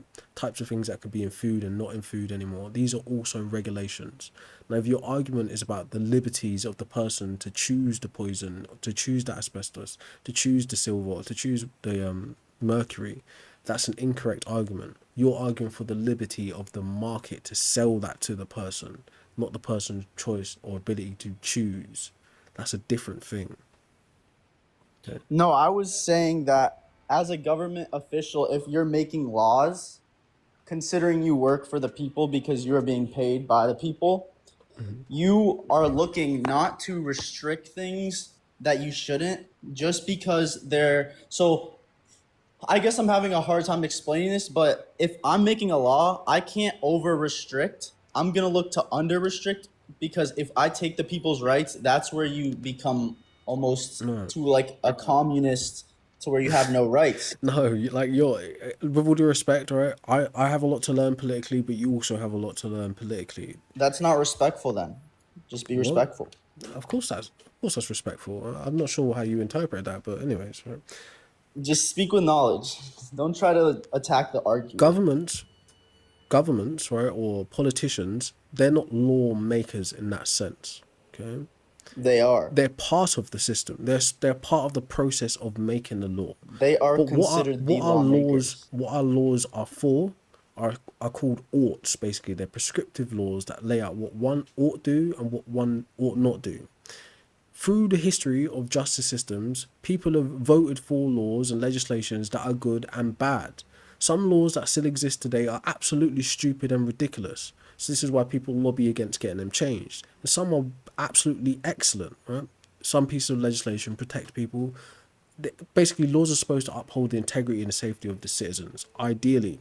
But there are also laws that benefit purely capitalist structures, or, for instance, entities like Amazon, or businesses, right? Corporate law too. Okay, when you're talking about like civil law, which primarily pertains to humans on the ground, like man on the land type of stuff, those rights are only enforced by military action anyway. Okay, those aren't rights that are being infringed upon when you start talking about access to stuff on the market. Right? That's corporate law. It's not the same thing. Right? So what I'm trying to say to you is the government can't legislate your ability to choose to use drugs. They can legislate what's available on the market. Right? You shouldn't fight for poison to be on the market. You can fight for your choice. They can legislate for your ability to choose it. Right? That's fine. It's not a good idea, but that's fine. But you can't. It's two different things. But you're saying they can't regulate your ability to do it? What do you mean? When you ban something, you ban the manufacturing, you ban the action of using it, and you ban the possession of using it. So that's how the government would be. But that doesn't change the individual's right to operate. But to be quite clear with you, you don't actually have that kind of right anyway. Right? There's no right you can go and find me that says this allows for me to do drugs. What do you mean? Find the right. A right? Yeah, find the right in your constitution that says you have the right to use drugs. That's not something that is coded. Okay. I mean, just because I can't pull it up right now doesn't mean it's not there. It's not just that you can't pull it up right now. That's not something that's ever been written into laws. Okay. See, that's just the fallacy. Just because you say I can't pull it up. No, that's something you claimed. Right? Well, please feel free. I didn't claim that. You said You did not say that. In terms of how we set up rights, for instance, what we call human rights today, they only became a global thing after the 1940s. And even now, there are like world governments, or not governments, sorry, world organizations, right, that apparently police these things on a political or international political stage. But Your then point? they produce what's called human right violations, meaning this country over here doesn't capitulate to this shared universal ideal of rights. They operate in a different system. But ultimately, it's the citizens of the countries that decide what laws to uphold and what laws not to uphold. But that being So said, your rights are a thing that is a philosophical view, not necessarily a biological reality. So they can change, chop and change wherever whoever's in power sees fit. Okay? all right, in that point, then why shouldn't alcohol be banned? Well, that's a different argument. I also think it should be banned, right? But that's a completely different argument. But if they don't ban alcohol, then it shouldn't. If the government is carrying out functions to ban a certain drug, then if it has the same form of classifications that it affects your consciousness, then they should uphold these same regulations. That's a fair statement, right? But it's not really relevant to what we're talking about. How is it not relevant? Because again, I have to keep saying this to people. That type of argument is a whataboutism. Is a red herring? It's a what about? It's not a red herring. In a sense, it is, right? What is the In actual? a sense, it's not. Red what is the herrings issue? distract. It is a distraction because we're addressing. It is not. It is. We're If it was a addressing distraction, smoking. it compares the direct issue that it's addressing. No, that would be a parity, right? But it's not, right? Because It's not. You're moving It's the over. same exact group You're moving the it's focus. both- Listen, you're moving the focus from smoking to alcohol consumption. I agreed with you. Yes, if it was the same, then it would be banned also. But that's a separate issue. If you was trying to work out a piece of It's not a legislation, separate issue. if you was trying to work They're out, both drugs, if are they you were not? trying to work out a piece of legislation that banned all psychoactive substances, then we'd be discussing that specifically. But we're not. We're But discussing you're talking smoking. about should it be banned? Smoking. Banning refers to government. Smoking. Government is okay. Not Are drinking. you gonna let me talk? Right, but don't All right. muddy the water, right? We're talking Well, about banning be smoking. respectful. Are you just gonna talk? Brother. If I say smoking should be banned, I would be referring to government intervention. We are talking about two drugs classified under the same government section. They're both drugs. Is so one if being one smoked? is banned, so You're changing why the should it- context of the conversation. That's what I'm saying to you. You're playing. I'm not. Respectfully, it's semantically Oh, dishonest. okay. If I we're was having getting a, there. if we're Why is having the a smoking bad? conversation, right? Because the cons outweigh Why the is the pros. smoking bad? Because the cons outweigh the pros. Economically, health outcomes, societally. So then why should alcohol not? That's alcohol a different conversation. It is not. It is. It is not. It is a different conversation. I'm all is not. for having a conversation It's about government banning regulation. alcohol, brother. What you're saying is It's kind of 'cause your claim frustrating is because you're too not broad. listening. You're not listening. Okay. Says you, bro. What are you talking? How is my claim too broad? It clearly says smoking should be banned. Now you're discussing Okay, so alcohol, first off, which it's is too something that broad. you drink, You not asked me a smoke. question, don't let me answer. Right? No, because You you're asked me a question bullshitting. and You're don't let me answer. bullshitting, and I think you're trying to escape the reality of the shit that you stirred here, right? I'm answering your question. You know, like I know, what you're doing is a whataboutism. And I have to give the analogy because here we are in the dialogue, right? Me saying It's smoking not. should be banned, I'm going to give an analogy argument. Me saying smoking should be banned is akin to seeing your sister or your wife arguing with the boss saying, I'm experiencing Yeah, I heard this sexism. before. Good, but a new listener is listening now and they need to hear it too, right? So they understand what you're doing, all right? Me saying smoking should Alright. be banned is analogous to your sister or your wife arguing with a boss and saying, I'm experiencing sexism. You're saying, what about alcohol? Is analogous to the boss saying to them, what about ageism? What about homophobia? That's worse too. Why shouldn't we do something about that? Right? That has nothing to do with the sister or the wife addressing sexism or me addressing smoking being banned. That's a complete. So honestly, right there, you used a red herring as your red herring. Like you just because Sure. I made a comparison. If that makes you feel doesn't- comfortable, sure. Because to me, Bro, what you said is see, look, nonsense. this is why you win all your arguments. You don't know how to argue. You just twist it your way and talk over people. What are you talking about? So is that not an argument? No, because first off, like I was Sorry, trying to- I'm laying out Are you gonna let me points. talk? All right, Look at you, bro. What? You didn't even let me get a How is that? word in. How is that not an argument? Bro, are you gonna let me talk? Yeah, sure, go. All right. So to answer your question a whole while ago, if you knew how to debate, first off, when you make a claim, smoking should be banned. First off, smoking. Okay. What kind of smoking? Too broad of a claim. Tobacco, Should be banned. cannabis, Tobacco crack, and see, meth. exactly. Right? Those are banned. Exactly right. Exactly. Tobacco isn't banned. So Tobacco isn't banned. But what happens when we but describe here's what I'm this saying. See how conversation? you just had to specify because your Right. claim wasn't It's not. specific It's not enough. too broad. It's not too broad, right? It is because Why- there's many types why- of smoking, Listen, and there's many types of bans. and I will explain so the if reason. you don't know what you're talking about, I will then explain the don't- reason, right? The reason why it says smoking should be banned is because when I have this conversation with the general public, some people come up and they want to discuss tobacco. Some people come up and they want to discuss cannabis. Rarely do we get some people that actually go to the harder substances. But smoking in general speaks to inhaling a substance which you shouldn't be inhaling. Right? That's So why it's you broad think- on the screen. But in individual dialogues with the various different people I interact with, we get specific to what we're talking about, which should be banned. Okay? Well, this individual person, me, went at that claim. So we're talking about Cool. this claim. Yeah, smoking should be banned, right? There's no good And reason then I'm why saying it shouldn't. you don't know how to make a claim. Because I was pointing out your claim and then you switch it up to the way it benefits you. Why do you think I made the claim? Because you look for like viewers just because you know you could twist it. No, bro. That's your view on what the argument is. I'm making the claim because it's Correct, something that's I why can I said stand it. behind. Okay? It's something I can support with reasons. Well, claims should be specific as well. It is specific. Smoking. Smoking what? Anything.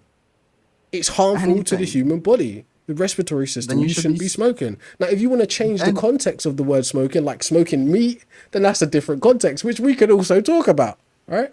I But we're wasn't talking gonna about be slick smoking, like okay? that. Yeah. So you're saying the medical benefit? You're looking out for health, So, right? which medical benefits of what? No, I said you're looking out for health, medical benefits. That is a concern, yes. It's one of the primary concerns, yes. It's not then medical. why not ban it's fast health outcomes. Do you see? Do you all see that? What aboutism? Yes, I would be for banning fast food. Brother, Also, It's related. I would due be to for- the fact that government intervention be is for- the topic we're talking about. I would be for banning fast food too, or at least regulating it significantly. Yes, the obesity The whole epidemic in point the UK is you terrible. don't understand is you're talking about government regulation. If You think I government don't know should that? regulate this, then act like it. You're talking about health. Health isn't the only thing. The government has multiple jobs. Smoking is a health epidemic, specifically. That's the Smoking- objective. That's the objective smoking part what? of smoking in general. Right? Smoking tobacco, smoking But it's coke, not though. smoking That's weed. too general of a right? claim. It is. Right? If you look it up, smoking is a health epidemic on the World Health Organization website. Okay? Well, you're just making generalizations. It is what it is. Go look at it for yourself. I didn't say I disagree with you, but it's still a generalization. If that makes you feel better to describe it that way, that's fine, right? But that's how It you is because interpret it the puts it argument. all together. That's how you interpret the argument, and that's your business. It is not. If you want to get generalize specific, we all will. smokings. If you want to get specific, we will. I'm not even saying I disagree with you, bro. At the start of this, I said I agree I appreciate with the you. critique. Your argument is I appreciate just the incorrect. critique. I appreciate the critique, right? But I have my strategy of doing things, and perhaps you have yours, right? But you haven't given any reason why it shouldn't be banned yet. Why? What shouldn't be banned? Smoking. Weed? I did because it has medical benefits. No, it and- doesn't. We went through Weed? that. Is there not a clear line between recreational smoking and medicinal extracts of the cannabis plant? I already agreed with you. I said recreational use was not relevant. So, 'Cause I'm so not what are we talking defending about then? recreational Smoking use. doesn't. So why would you even say it has health benefits? Because smoking it doesn't. Right? It does. The I already cons told you. outweigh the pros. The respiratory damage, the psychological damage, the development of your brain damage, all outweigh the temporary highs that you would get from it. Whereas if you've got some CBD extract or THC extract, you might have longer term benefits, health benefits, without the downsides of the respiratory or the psychological impact.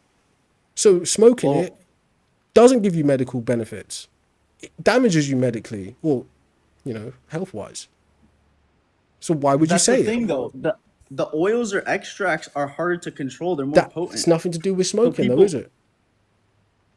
I'm saying if that's all you have, then Nah, for bro. some people, You don't have a good See, reason look why at it you. shouldn't You be can't even let me banned. talk. You don't have a good See, you reason know why it you're shouldn't stupid. be banned, bro. bro, You if don't, there's right? something, so what exactly was your experience? You said you smoked, but you smoked Pivot. how Give the best reason why it shouldn't be banned. I'm asking you your experience. You're the Doesn't Mr. matter. That's a Pivoter. pivot, right? Give a reason Exactly, why it because shouldn't you be. say people are Give distracting. a Then when I ask you a reason, question, right? If you know how to give a reason, give a bro, I reason can't why it talk shouldn't be because you won't let banned, me right? talk. You don't ask me a question, right? You give your reasons. Well, why did you ask me questions? What did I ask you? You asked my smoking experience, dipshit, At the beginning of the conversation, right? and I want to know that as well. Was that at any part of the dialogue necessary? No, right? It was for establishing who Yes. I'm talking to, as you've heard me do to Well, every that's other person exactly I've what spoke I'm to. trying to do. It's not relevant, right? My personal Well, it is. experience That's why isn't I was relevant about to to ask this you a point in the question. conversation. If you're given a I don't reason, get why you're even if denying that. you're It's not given even a like I'm reason, asking. no, this is why, right? In terms of how the dialogue is flowing, if you're supposed to be given a reason why smoking shouldn't be banned, asking me a question shouldn't be the first thing that comes out of your mouth. It should be the reason. That was, bro. We've been talking for like ever. This is the last thing that came out of my Give mouth. the reason then. I asked you a question. How long you been smoking? I'm not going to What's answer your the question experience? until you give the reason why it shouldn't be I banned. asked you before that. Give me the reason. Look, we're gonna come to a point where the A conversation has reason to for end, what? right? Are you Because we just saying can't give move me a forward. reason? Give me your best reason why smoking shouldn't be banned, and let's speak on that. Because government can't regulate something. First off, I'm saying regulate, and you're saying ban. I'm saying the government can't risk taking too much of your rights just because they feel like they're protecting some. What kind of government? What do you mean? Which party? Which political configuration? Your claim is too broad. What government? I mean, your nation's government. Yeah. What type of government though? What's the configuration of it? What is the ideology of it? Well, we It's have too different broad. governments. It's too broad. We have Not different all governments governments. value libertarian things. No? What Okay, government? well, in No? a constitutionalist We have a government, constitution too. It's just I didn't say you didn't. right, but but our government's different to yours. That's not a good enough setting. That's too broad. You didn't even let me finish. Yeah, you see how the shoes on the other foot, like. But I go didn't ahead, interrupt please, you. please I give the didn't best. interrupt you. Please give the best reasons, all right? All right, I'll even go specifically to the American Constitution. This is Sure, yeah. built to protect its people's rights. That's the whole thing. Yeah, there's lots of Right? rights, bro. Lots of them.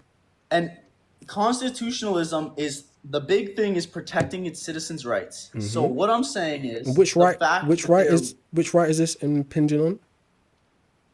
What do you mean? Which right is banning smoking impinging on? Which I mean, your natural. I mean, it's not a You don't specific know. right You don't know, right? because it's not a specific Exactly, because right. you don't know what you're talking about. There Just isn't. because I There can't isn't say any it right. doesn't mean I don't know it, bro. Like I can Maybe fight with you. And that be might like, be "Oh, what true. did I say That during might be the true. fight?" But then you Like, have no argument. Then right? You have no argument because you don't even know what It's- right it would be impinging on. because I wasn't listing a specific right. I was talking in general. You have no argument. Let's be honest here. Right? Go Just and find because out. you say Go one thi- and find out what right it would be impinging on, and then make your argument based on that. But until then, you're just chatting to chat. Let's be honest. I wasn't talking about specific rights. I was talking about government. Yeah, but All right, what so right? are you listening? Go. Brother, listen. The government, if it infringes on your rights in general, all of them, right? If they are making laws and they restrict more than they give you freedoms just to risk protections, That's a philosophical when there claim. could be. That's not a philosophical. Yes, that's claim. not how political configurations work. Right? Your That's how food has constitutional- your that's how the food has American restrictions. Constitution Your works. food has restrictions. The healthcare system has restrictions. The legal system has restrictions. The education system has restrictions. Car manufacturers have to have restrictions. Product manufacturers, so on and so forth, all under restrictions. Right? Did I say there restrictions should be no restrictions? also protect the civilians. Your view is that governments aren't supposed to make restrictions for civilians' rights. I didn't say that. What are you I didn't talking say that. about? Restrictions protect civilians' rights. I don't disagree. So I'm please saying state your the point more fact that clearly. you Then restricting smoking marijuana would infringe on more rights than the outweigh the benefits for its citizens. which rights?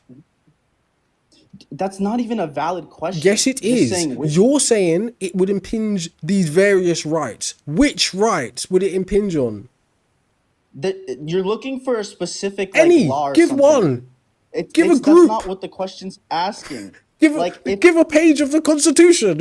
Like, give an amendment. Like, bro, that's not how it works. Yes, it is. If I was speaking to someone who was more politically inclined, they would say this particular type of right. All right, they probably refer to John Locke or something, or Hobbes, whatever his name is. Okay, which right, bro? And when you're talking about natural rights, or you're talking about free will, you don't even know what you're talking about. I know, right? Because I'm talking to someone who doesn't know what rights are. So how would I even be able to start? Bro, you're a fallacy master. Just because I can't name it doesn't mean I don't know it. I didn't tell you that's the case either. That's your prescription of what's happening here. That's what you're... Yeah? That's not necessarily what is happening here. All right. Well, like I said, I respect which your... rights, then? Brother, are you going to keep asking the question? Yeah, because that's what your whole point was. Remember, I asked you, what is your strongest reason why smoking shouldn't be banned? And you alluded to these ethereal rights that we have that allows for smoking that the government should protect. And I asked you which ones. Right, so Bro, if that is your strongest point, then please support it. Which rights allow for you to smoke whatever you want that the government should protect? No one said wherever you want as well, because there are things that regulate smoking areas and times you can smoke. I said whatever you want, not wherever you want. Well, it also regulates whatever you want. There's regulations on that. Okay. So you're like, if I were in your shoes, I would just be like, so there, see, your main claim has no point. You wouldn't be in my shoes, right? But that's totally fine. Because I'm not retarded. Oh, you shouldn't have said that. That's going to put you in a bloody block zone because of TikTok. That was dumb. I was really dumb on your side. I don't care. I don't sit on TikTok just live streaming. But then perhaps you might be the R word after all then, right? Because you don't care. The R word. Okay? Because you don't care. Right? But here I don't we care go. about TikTok. I'm sorry, man. No, you don't care but like about I much, said, obviously. I respect You your don't care claim. about I health, respect you your don't care about hustle. rights. You don't care about kids. You don't care about doing anything right. You just don't care. That's totally fine. I'm sorry, I don't care about ideology. TikTok, the ideology is actually consistent with the argument you're making that smoking shouldn't be banned. It's because you don't Generalization, care. Right? slippery slope. It's because bro. you don't Look care. At you. No, it's called rhetoric. It's because you don't care. Right? I said I don't care about TikTok. No, See, you don't know how to listen. Care. You twist words. You don't care. See, you added. Because this isn't my word. You said the R this ain't word. my office place, you said bro. the R word, right? And you was like, I I'm don't sorry care. I said the R word, bro. Right? There you go, right? There you go. It's a lack of care for human life, right? You don't care. That's why you. That's why you want smoking. For someone like you who that's why you want slander. smoking legal, right? I said I don't smoke, that's why bro. you want, right? Of the 1.3 I said I don't billion smoke. smokers in the world, that 80% of them are under the age of 20, and you like it that way, right? You like kids accessing drugs and alcohol and cigarettes because you think it's some libertarian right that they have that you can't name. That's why we're having this conversation. I mean, it's right to medical access, maybe. Like, it's No, not it's right, not. but No, it's not. No, it's not. is. Right? Illicit You don't think there's substance. medicine? Illicit substance, right? Recreational use has nothing to do with medical access. Okay. What do you mean? How? Accessing a street level drug, right, has nothing to do with medical How is it a access. street level drug? Because it's taken illicitly. It's taken illegally. We're not talking about that. We're not talking about that now. All right, bro. I said cannot medical. Track. I said medical You cannot access. track. You cannot track. All right. It was a You're nice not try listening. there. I said medical. Look, Alex, it was fun, right? Go back to the Address drawing medical, board. then. Go back to the drawing board. Figure out what exact rights If that you you have can't in address America. the medical side of it, you don't know what you're talking Figure about. out exactly what rights you have in America, right, that allows for Property you to rights, smoke what privacy you want. rights, individual liberty, personal autonomy, Right, and cool. medical access. And which one of those does this fall under? I got you. 1 sec. Man's on ChatGPT, you know. Don't waste your tokens. Ninth Amendment, 14th Amendment, 10th Amendment. Now tell it to me like you know it, so I can understand it. You can look it up, just like you said. Go look it up in your free Why time. would I? Go back to You're the the drawing one giving board. the argument. Why would I? Because you asked for the rights, and I Why said would them. I? There is no right in my country that allows for smoking, right? The best thing you can Remember how point I to, said the the American best thing you can government, point and to that's is what we were UN talking about? conventions, right? But you know what rights override the bodily autonomy right is things like a right for a child to have a safe and healthy environment for potential flourishing. That overrides Regulation, personal autonomy. But let's hear regulation, not exactly, ban. let's hear exactly where in the Constitution it allows for smoking. Please tell me. It doesn't specifically say it, but here's what I'll tell you. So why did you say it then? Here, let me look. Why did you say But it? also, huh? Why did you say it if it doesn't specifically allow for smoking? What do you mean? It's marijuana. You referenced a couple of things from It's the not even, Constitution. bro. It's and you talking didn't about say personal you rights. referenced numbers, all right, but you didn't say Personal rights. how it is in relation to smoking. Why is smoking this? Like, bro, Rights to property isn't the same thing as like things that have to do with bodily autonomy, right? So what brother, specific rights does the Constitution reference in terms of what we're talking about? I just said. You're repeating the question. Sorry, I didn't hear. So say it again so I can hear it. No, I already the numbers you said. Yeah, I don't know what those numbers represent. You could have just been saying things you read off ChatGPT without referencing. So what did it mean? The 10th Amendment is states' rights. The 9th Amendment is rights to your own body. The 9th That's Amendment. that's the sum of it. Now Huh? give me the context of how it matters here with smoking. You should be able to smoke if you want to. So, how? Where What do you does it mean? say that, right? So, for instance, the rights to your own body, right? It doesn't say that. You just So, asked so me let's the relation. let's zoom out a bit more, right? Yeah, of course it doesn't say that because I know there's no right that protects you smoking, you idiot. With all due respect, Yeah, because you right? try to get me to say a With quick all summary and then exactly you twist with it. all due respect, because you don't know your own rights, your own constitution, yet you try to use it as the main argument, which is I do. foolish, I just okay? don't know in relation to smoking. Because you don't know it then. If you knew it in depth, you'd know exactly what to reference, right? And it's fine. I don't know all the laws and constitutions of my country. Our constitution isn't even centralized, right? It's different pieces of legislation that float around, okay? That's fine to admit that. But to argue from that place of ignorance as if you know that while trying to uphold like a political libertarian view or liberal view is just stupid. Because you don't even know. What do you mean? I'm not arguing the fact that smoking specifically should be allowed. I'm saying, in general, it risks more than it protects. Nonsense. And as government, huh? So should your government have a priority to protect its civilians' lives over things that they can access on the market? Did I ever say recreationally? I didn't say that either. Should your government prioritize its civilians' lives or what the market does? I mean, you have to relate this question to what you're going to say. It is related. I know, I'm saying relate it now. The civilians' lives are what are affected by smoking. Okay? How? The market is what relates to what's accessible, e.g. cigarettes, No, I'm e.g. saying, cannabis, how e.g. does it affect them? methamphetamines, okay? Health Those are all Bro, illegal. we don't need to go through all of them, but you've got the respiratory damage, you've got the psychological damage, you've got the Respiratory. economical hit it takes basically by It has being psychological addicted. benefits. They do not outweigh the psychological Yes, they damages. do. All right, so before we get off into the red herring thing, okay? Does your government need to prioritize its civilians' life or what the market does? Which is more important? I mean, personally, I was saying what the government should do earlier, and you were slandering and saying it was my opinion. So this question shouldn't be relevant. Can you answer the if it's question? my opinion. Can you answer the No, question? because do in you your know how to answer ideology- the question? I do know, because I'm just saying if I answer this, it goes against your beliefs So that you slandered me for should earlier. the government prioritize its civilians' lives or what the market does? I mean, dude, I'm telling you that once it's a generalization, and two, I said this earlier, and you slandered my opinion for Should it. the government prioritize civilian lives or what the market does? It's an easy question to answer. It's a generalized question. It's too, Right, but it's too relevant. complex of a question. It's relevant to But what it's- we've been discussing about There's not rights. one answer. Your view that the government should maintain or give more rights than take rights, it's relevant, right? So should the government prioritize the civilian lives or what the market does? Like I said, bro, it's too complex of an answer for one question. So you don't have an argument then, right? You should I go don't. back. You I should go did not back say and that. figure out I what did you not actually say want that. to See, you argue don't know what for. you're saying. I know what I'm There's saying. too many situations where that question would have too many variables. Because if I say the market and we're talking about crack, and then I say the market and we're talking about food, there's completely different variables, Wait, the right? choices are yours where you want to go with the conversation. But if I offer you like a junction, right, you can deny it and just be like, I don't want to go any further, or you can pick one. It's up to you.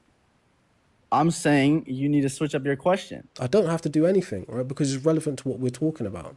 So let's retrace the conversation a bit, right? When I asked you, what is the best reason why smoking shouldn't be banned? You alluded to some kind of rights that we had. We went back and forth, we bantered a little bit, and then you started quoting things from probably ChatGPT about the amendments or the Constitution. Then I asked you to go into further detail, right? Then you arrived at something. Bodily rights, was that what you said? I did, but then I said I don't know much about it. So, like I said, you're gonna pick things I said I didn't know about Right. and use it against me. But remember the reference point of why you brought up rights in the first place, because you thought that governments shouldn't take away rights from people; they should give more rights to people. Okay, I didn't say that.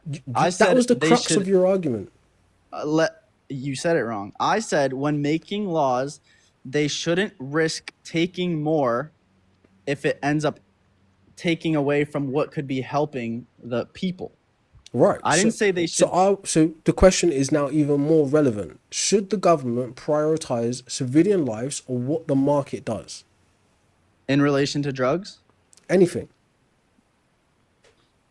See, that's a generalization. Because if I use this, then I say yes to one answer.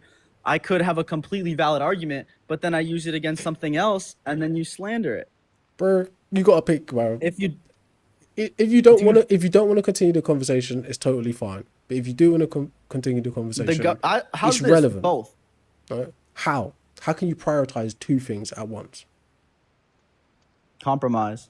That's not prioritizing, then, is it? Well, if your government could find a way, then you could compromise both. I don't know. But anyways, right, what I feel like is that you don't really have an argument because you're not able to support it, right? You don't want to answer. See, that's just you don't want to that's answer the false questions logic. I'm asking you. Right? Look, I answered it. I answered it. Your debate, bro, Buddy, I ideology answered it. is Keep going. I'm totally waiting. fine. It's totally fine, but it's not going to help you here, right?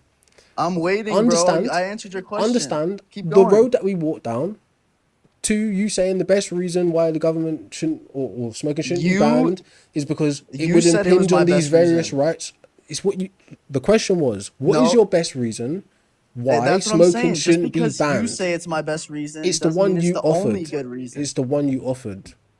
Because you made it as that. Just really- because you asked I for really- to one be honest doesn't with mean you, it's right, the only I point. haven't really got the patience to keep putting up fallacious bits and pieces of what you're saying. I'm trying to keep the You're the conversation Mr. Fallacy constructive. master, bro. Yet here we are with you still interacting with me.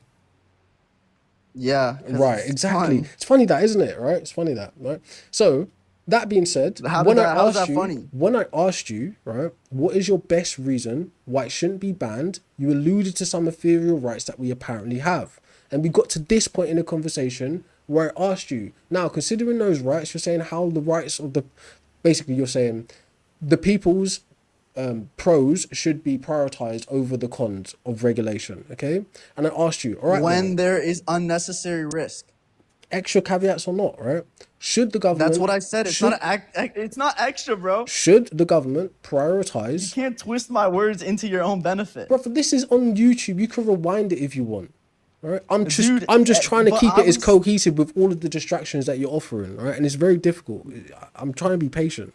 Okay. Says you just go on stories trying to prove 0 points. You just say a whole lot of nothing. All right. So my argument is that smoking should be banned because the cons outweigh the pros. And your argument is smoking shouldn't be banned because of what? I have to say it again because as a lawmaker, so I'm saying law because you say smoking should be banned. Like I said, ban refers to government intervention. You previously did say regulation, so there your argument is wrong. And This is a lie. furthering that, Alex, earlier on in the conversation, right, didn't we establish that I think regulation is a part of banning? well, you think it should be completely banned. Did or did not that happen? Did not. Uh, That happened, didn't it? See, I don't make fun of you. You would have made fun of me. Hey, I have respect. I don't mind, right? I'm not perfect, right? But didn't I Yeah, say but you're that? I think disrespectful. regulation is a part of banning. Right? So now Oh, again, yes. so thanks for clearing it Can up. you make a right? point? Thanks for clearing it up. So your argument why smoking shouldn't be banned is what? Because when making laws, and here, like I said, specific government, since you asked, let's talk about the American government. They look constitutionalism to protect more rights than when needed than to infringe, because I don't think in your a current free government thinks country- that. I don't think your current What did you government say? thinks. I don't think your current government thinks much about the Constitution at all, really. But continue. But that's how it's structured, and that's how the Sure. Constitution is. Right. That's what I'm that, saying. What does Constitution. what does that really speak to, though? Right? But continue. That's what I'm saying. I told you my full argument. No, you did not. Right. I interjected, right, which I apologize for, but you didn't finish the argument. So I'll ask the question again and give you a chance to make it I'll nice just and say it simple. here. Right. Bro, you're mansplaining. Let me talk. So I said government intervention looks to help protect rights instead of taking when not needed. So in a specific situation like medical marijuana, not recreational, Not they would yes, right. have- Not smoking. What? Smoking is Marijuana? a method of medical marijuana, though. Yes, but it's not the prioritized method, right? Because But that doesn't matter. because It's of the extracts. restricting some medical access. We covered this earlier, right? But you didn't cover it. Remember, yes, we did, and I explained Just to you that 'cause you shouldn't muddy the waters between recreational smoking of cannabis because the cons of the respiratory No one said damage, recreational. because the cons of respiratory damage and psychological damage outweigh the temporary psychoactive effects or benefits you would get from it. Whereas medicinal extracts of the cannabis plant That's opinion. aren't included. It's not opinion. It's objective. Respiratory Really? damage. Because I could even use the Respiratory argument how to- damage, brother. Please don't just argue points to argue for the sake of arguing. Respiratory damage. Respiratory damage outweighs temporary psychological benefits. It's something that will be with you for the rest of your life, and it also psychological damage also outweighs temporary psychological benefits, right? Because you're talking about mood regulation and pain management, right? So respiratory damage and brain developmental damage outweighs that in a recreational smoking context, all right? So then how could you weigh out what's more important, mental or physical health? That's bodily health. It's all round. It isn't, because if I'm depressed Brother, and weed may help me, but it Let's- hurts my body and I don't kill myself, bullshit argument. That's then- counterfactual. Let's get back to the facts, right? Your See, best look at you, argument. just 'cause I'm your right, you best say it's argument. bullshit. Address It is it. because you're Address it. avoiding the main argument. Your best argument address for it why then. your If best you're so argument. smart, address your it. best argument for why You're stupid. Address smoking it. shouldn't be banned is what? Bro, come on, address it. Bullshit. You're escaping like a motherfucker, Just because right? if it's bullshit, What is your break argument? down my argument. Your since I'm stupid. argument is what? Why shouldn't smoking be banned? Right? You started out about government intervention. Now let's finish it off, I already said it a million times, bro. Like, what's your issue? bro. You got the most high teenagers supporting you in the chat. It's embarrassing, right? Finish your argument, Bro, you're mad Why? your chat don't even fuck with you, bro. They're in my chat, goofy. Because they want to see you get shit It's on. my win, dummy.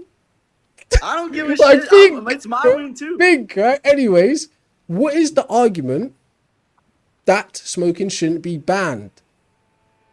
I already told you. The fact that smoking could have medical benefits, it is infringing on more rights than it is protecting. What are those rights that it's infringing on?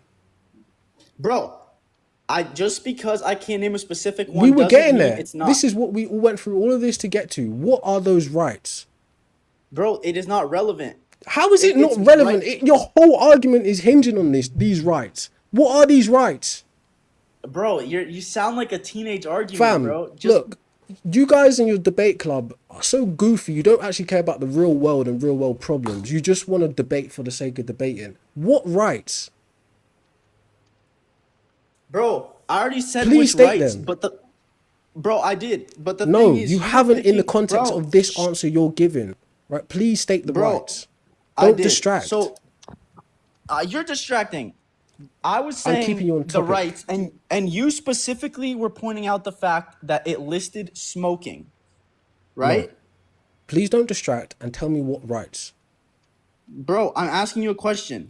You Don't said distract. after There are no answering questions your to be question. asked. What rights? All right. The 9th Amendment. Let's start with that. All right, please explain it. It lists here. Let me actually look this up.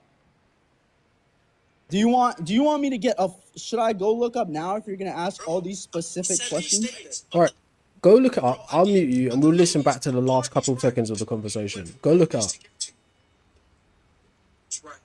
Anyways, what is the argument that smoking shouldn't be banned?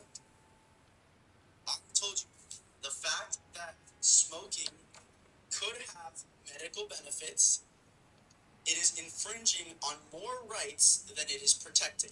What are those rights that it's infringing on? Bro, just because I can't name a specific one. We were getting there. This is what we went through all of this to get to. What are those rights? Bro, it is not relevant. How is it not relevant? Your whole argument is hinging on these rights. What are these rights? Bro, you sound like a teenager.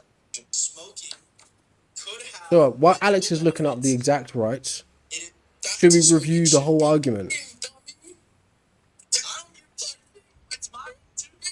Anyways, what is the argument that smoking shouldn't be banned? I told you, the fact that smoking could have medical benefits, it is infringing on more rights than it is protecting. What are those rights that it's infringing on? Bro, just because I can't name a specific one.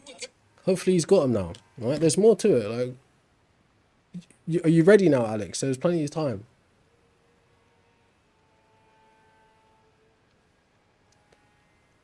You're unmuted, bro.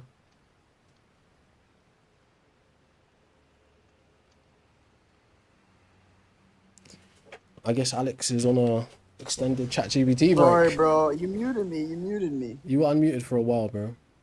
No, I was not. I just checked. I was talking, bro. Look at you being a smart ass. So did you find the rights now? There's a Controlled Substance Act. There's a State Medical Marijuana Act in many states. Mm-hmm. And there's state recreational marijuana laws So for can recreation. Can you give the context, right? In what relation? What exactly lays out the right that you can smoke? Those acts. Right, so say it for me again so I can capture it properly.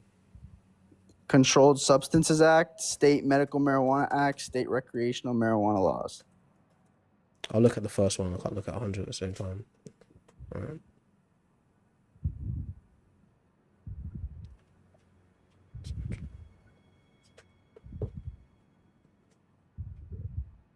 It's literally part of the Drug Abuse and Prevention Control Act of 1970. This isn't allowing for its use. Bro, I didn't have time to look it up. I looked up the first. Exactly, you're a dishonest idiot, and you're making yourself look worse. Dishonest. Next one, go to the State Medical Marijuana Act. Bro, I'm not even gonna waste my time, right? You went to the Constitution.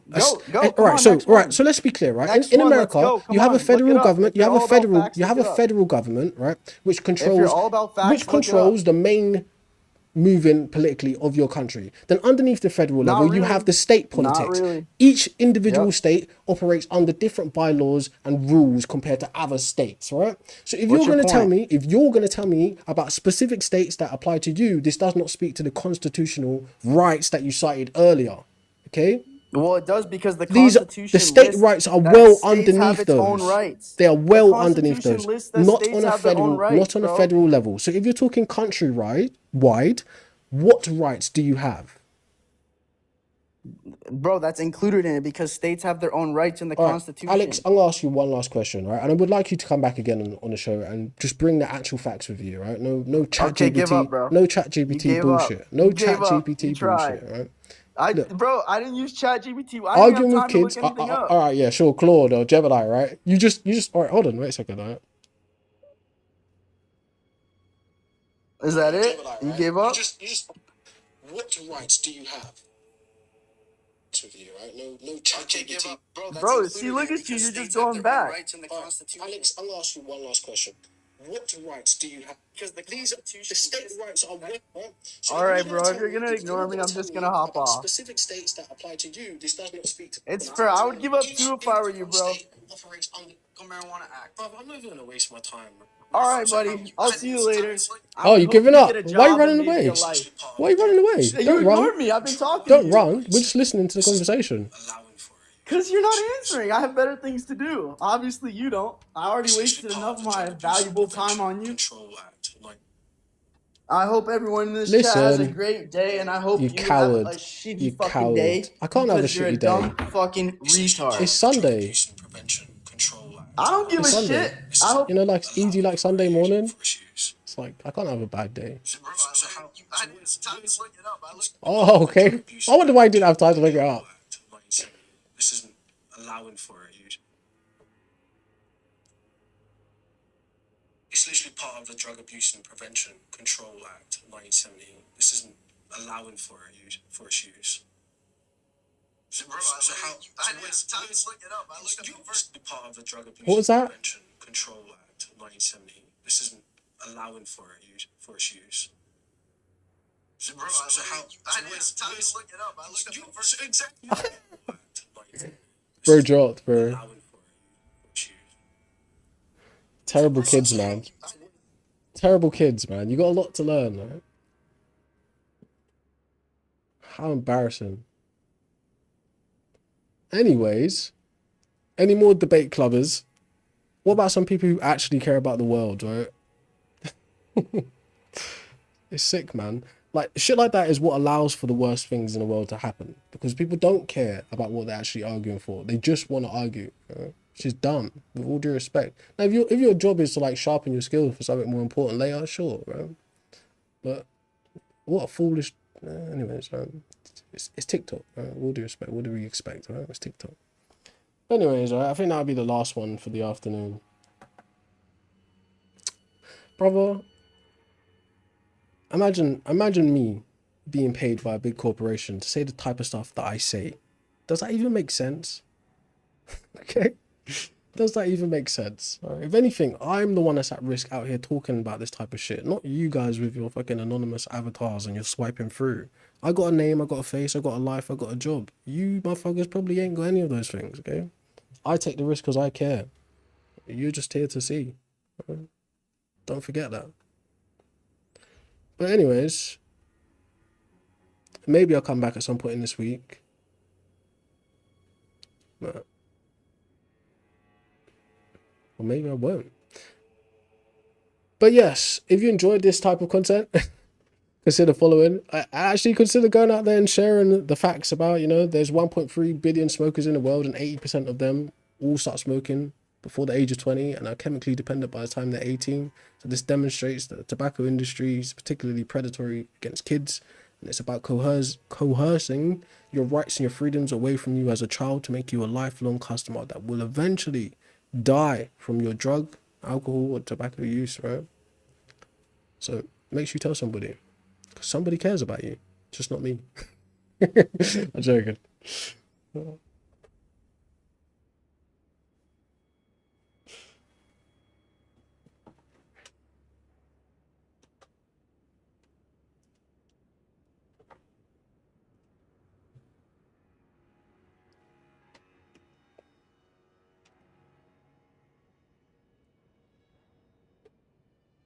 Oh, we still live on the other apps. So like, what a dishonest child, man. How bad is that? It's horrible.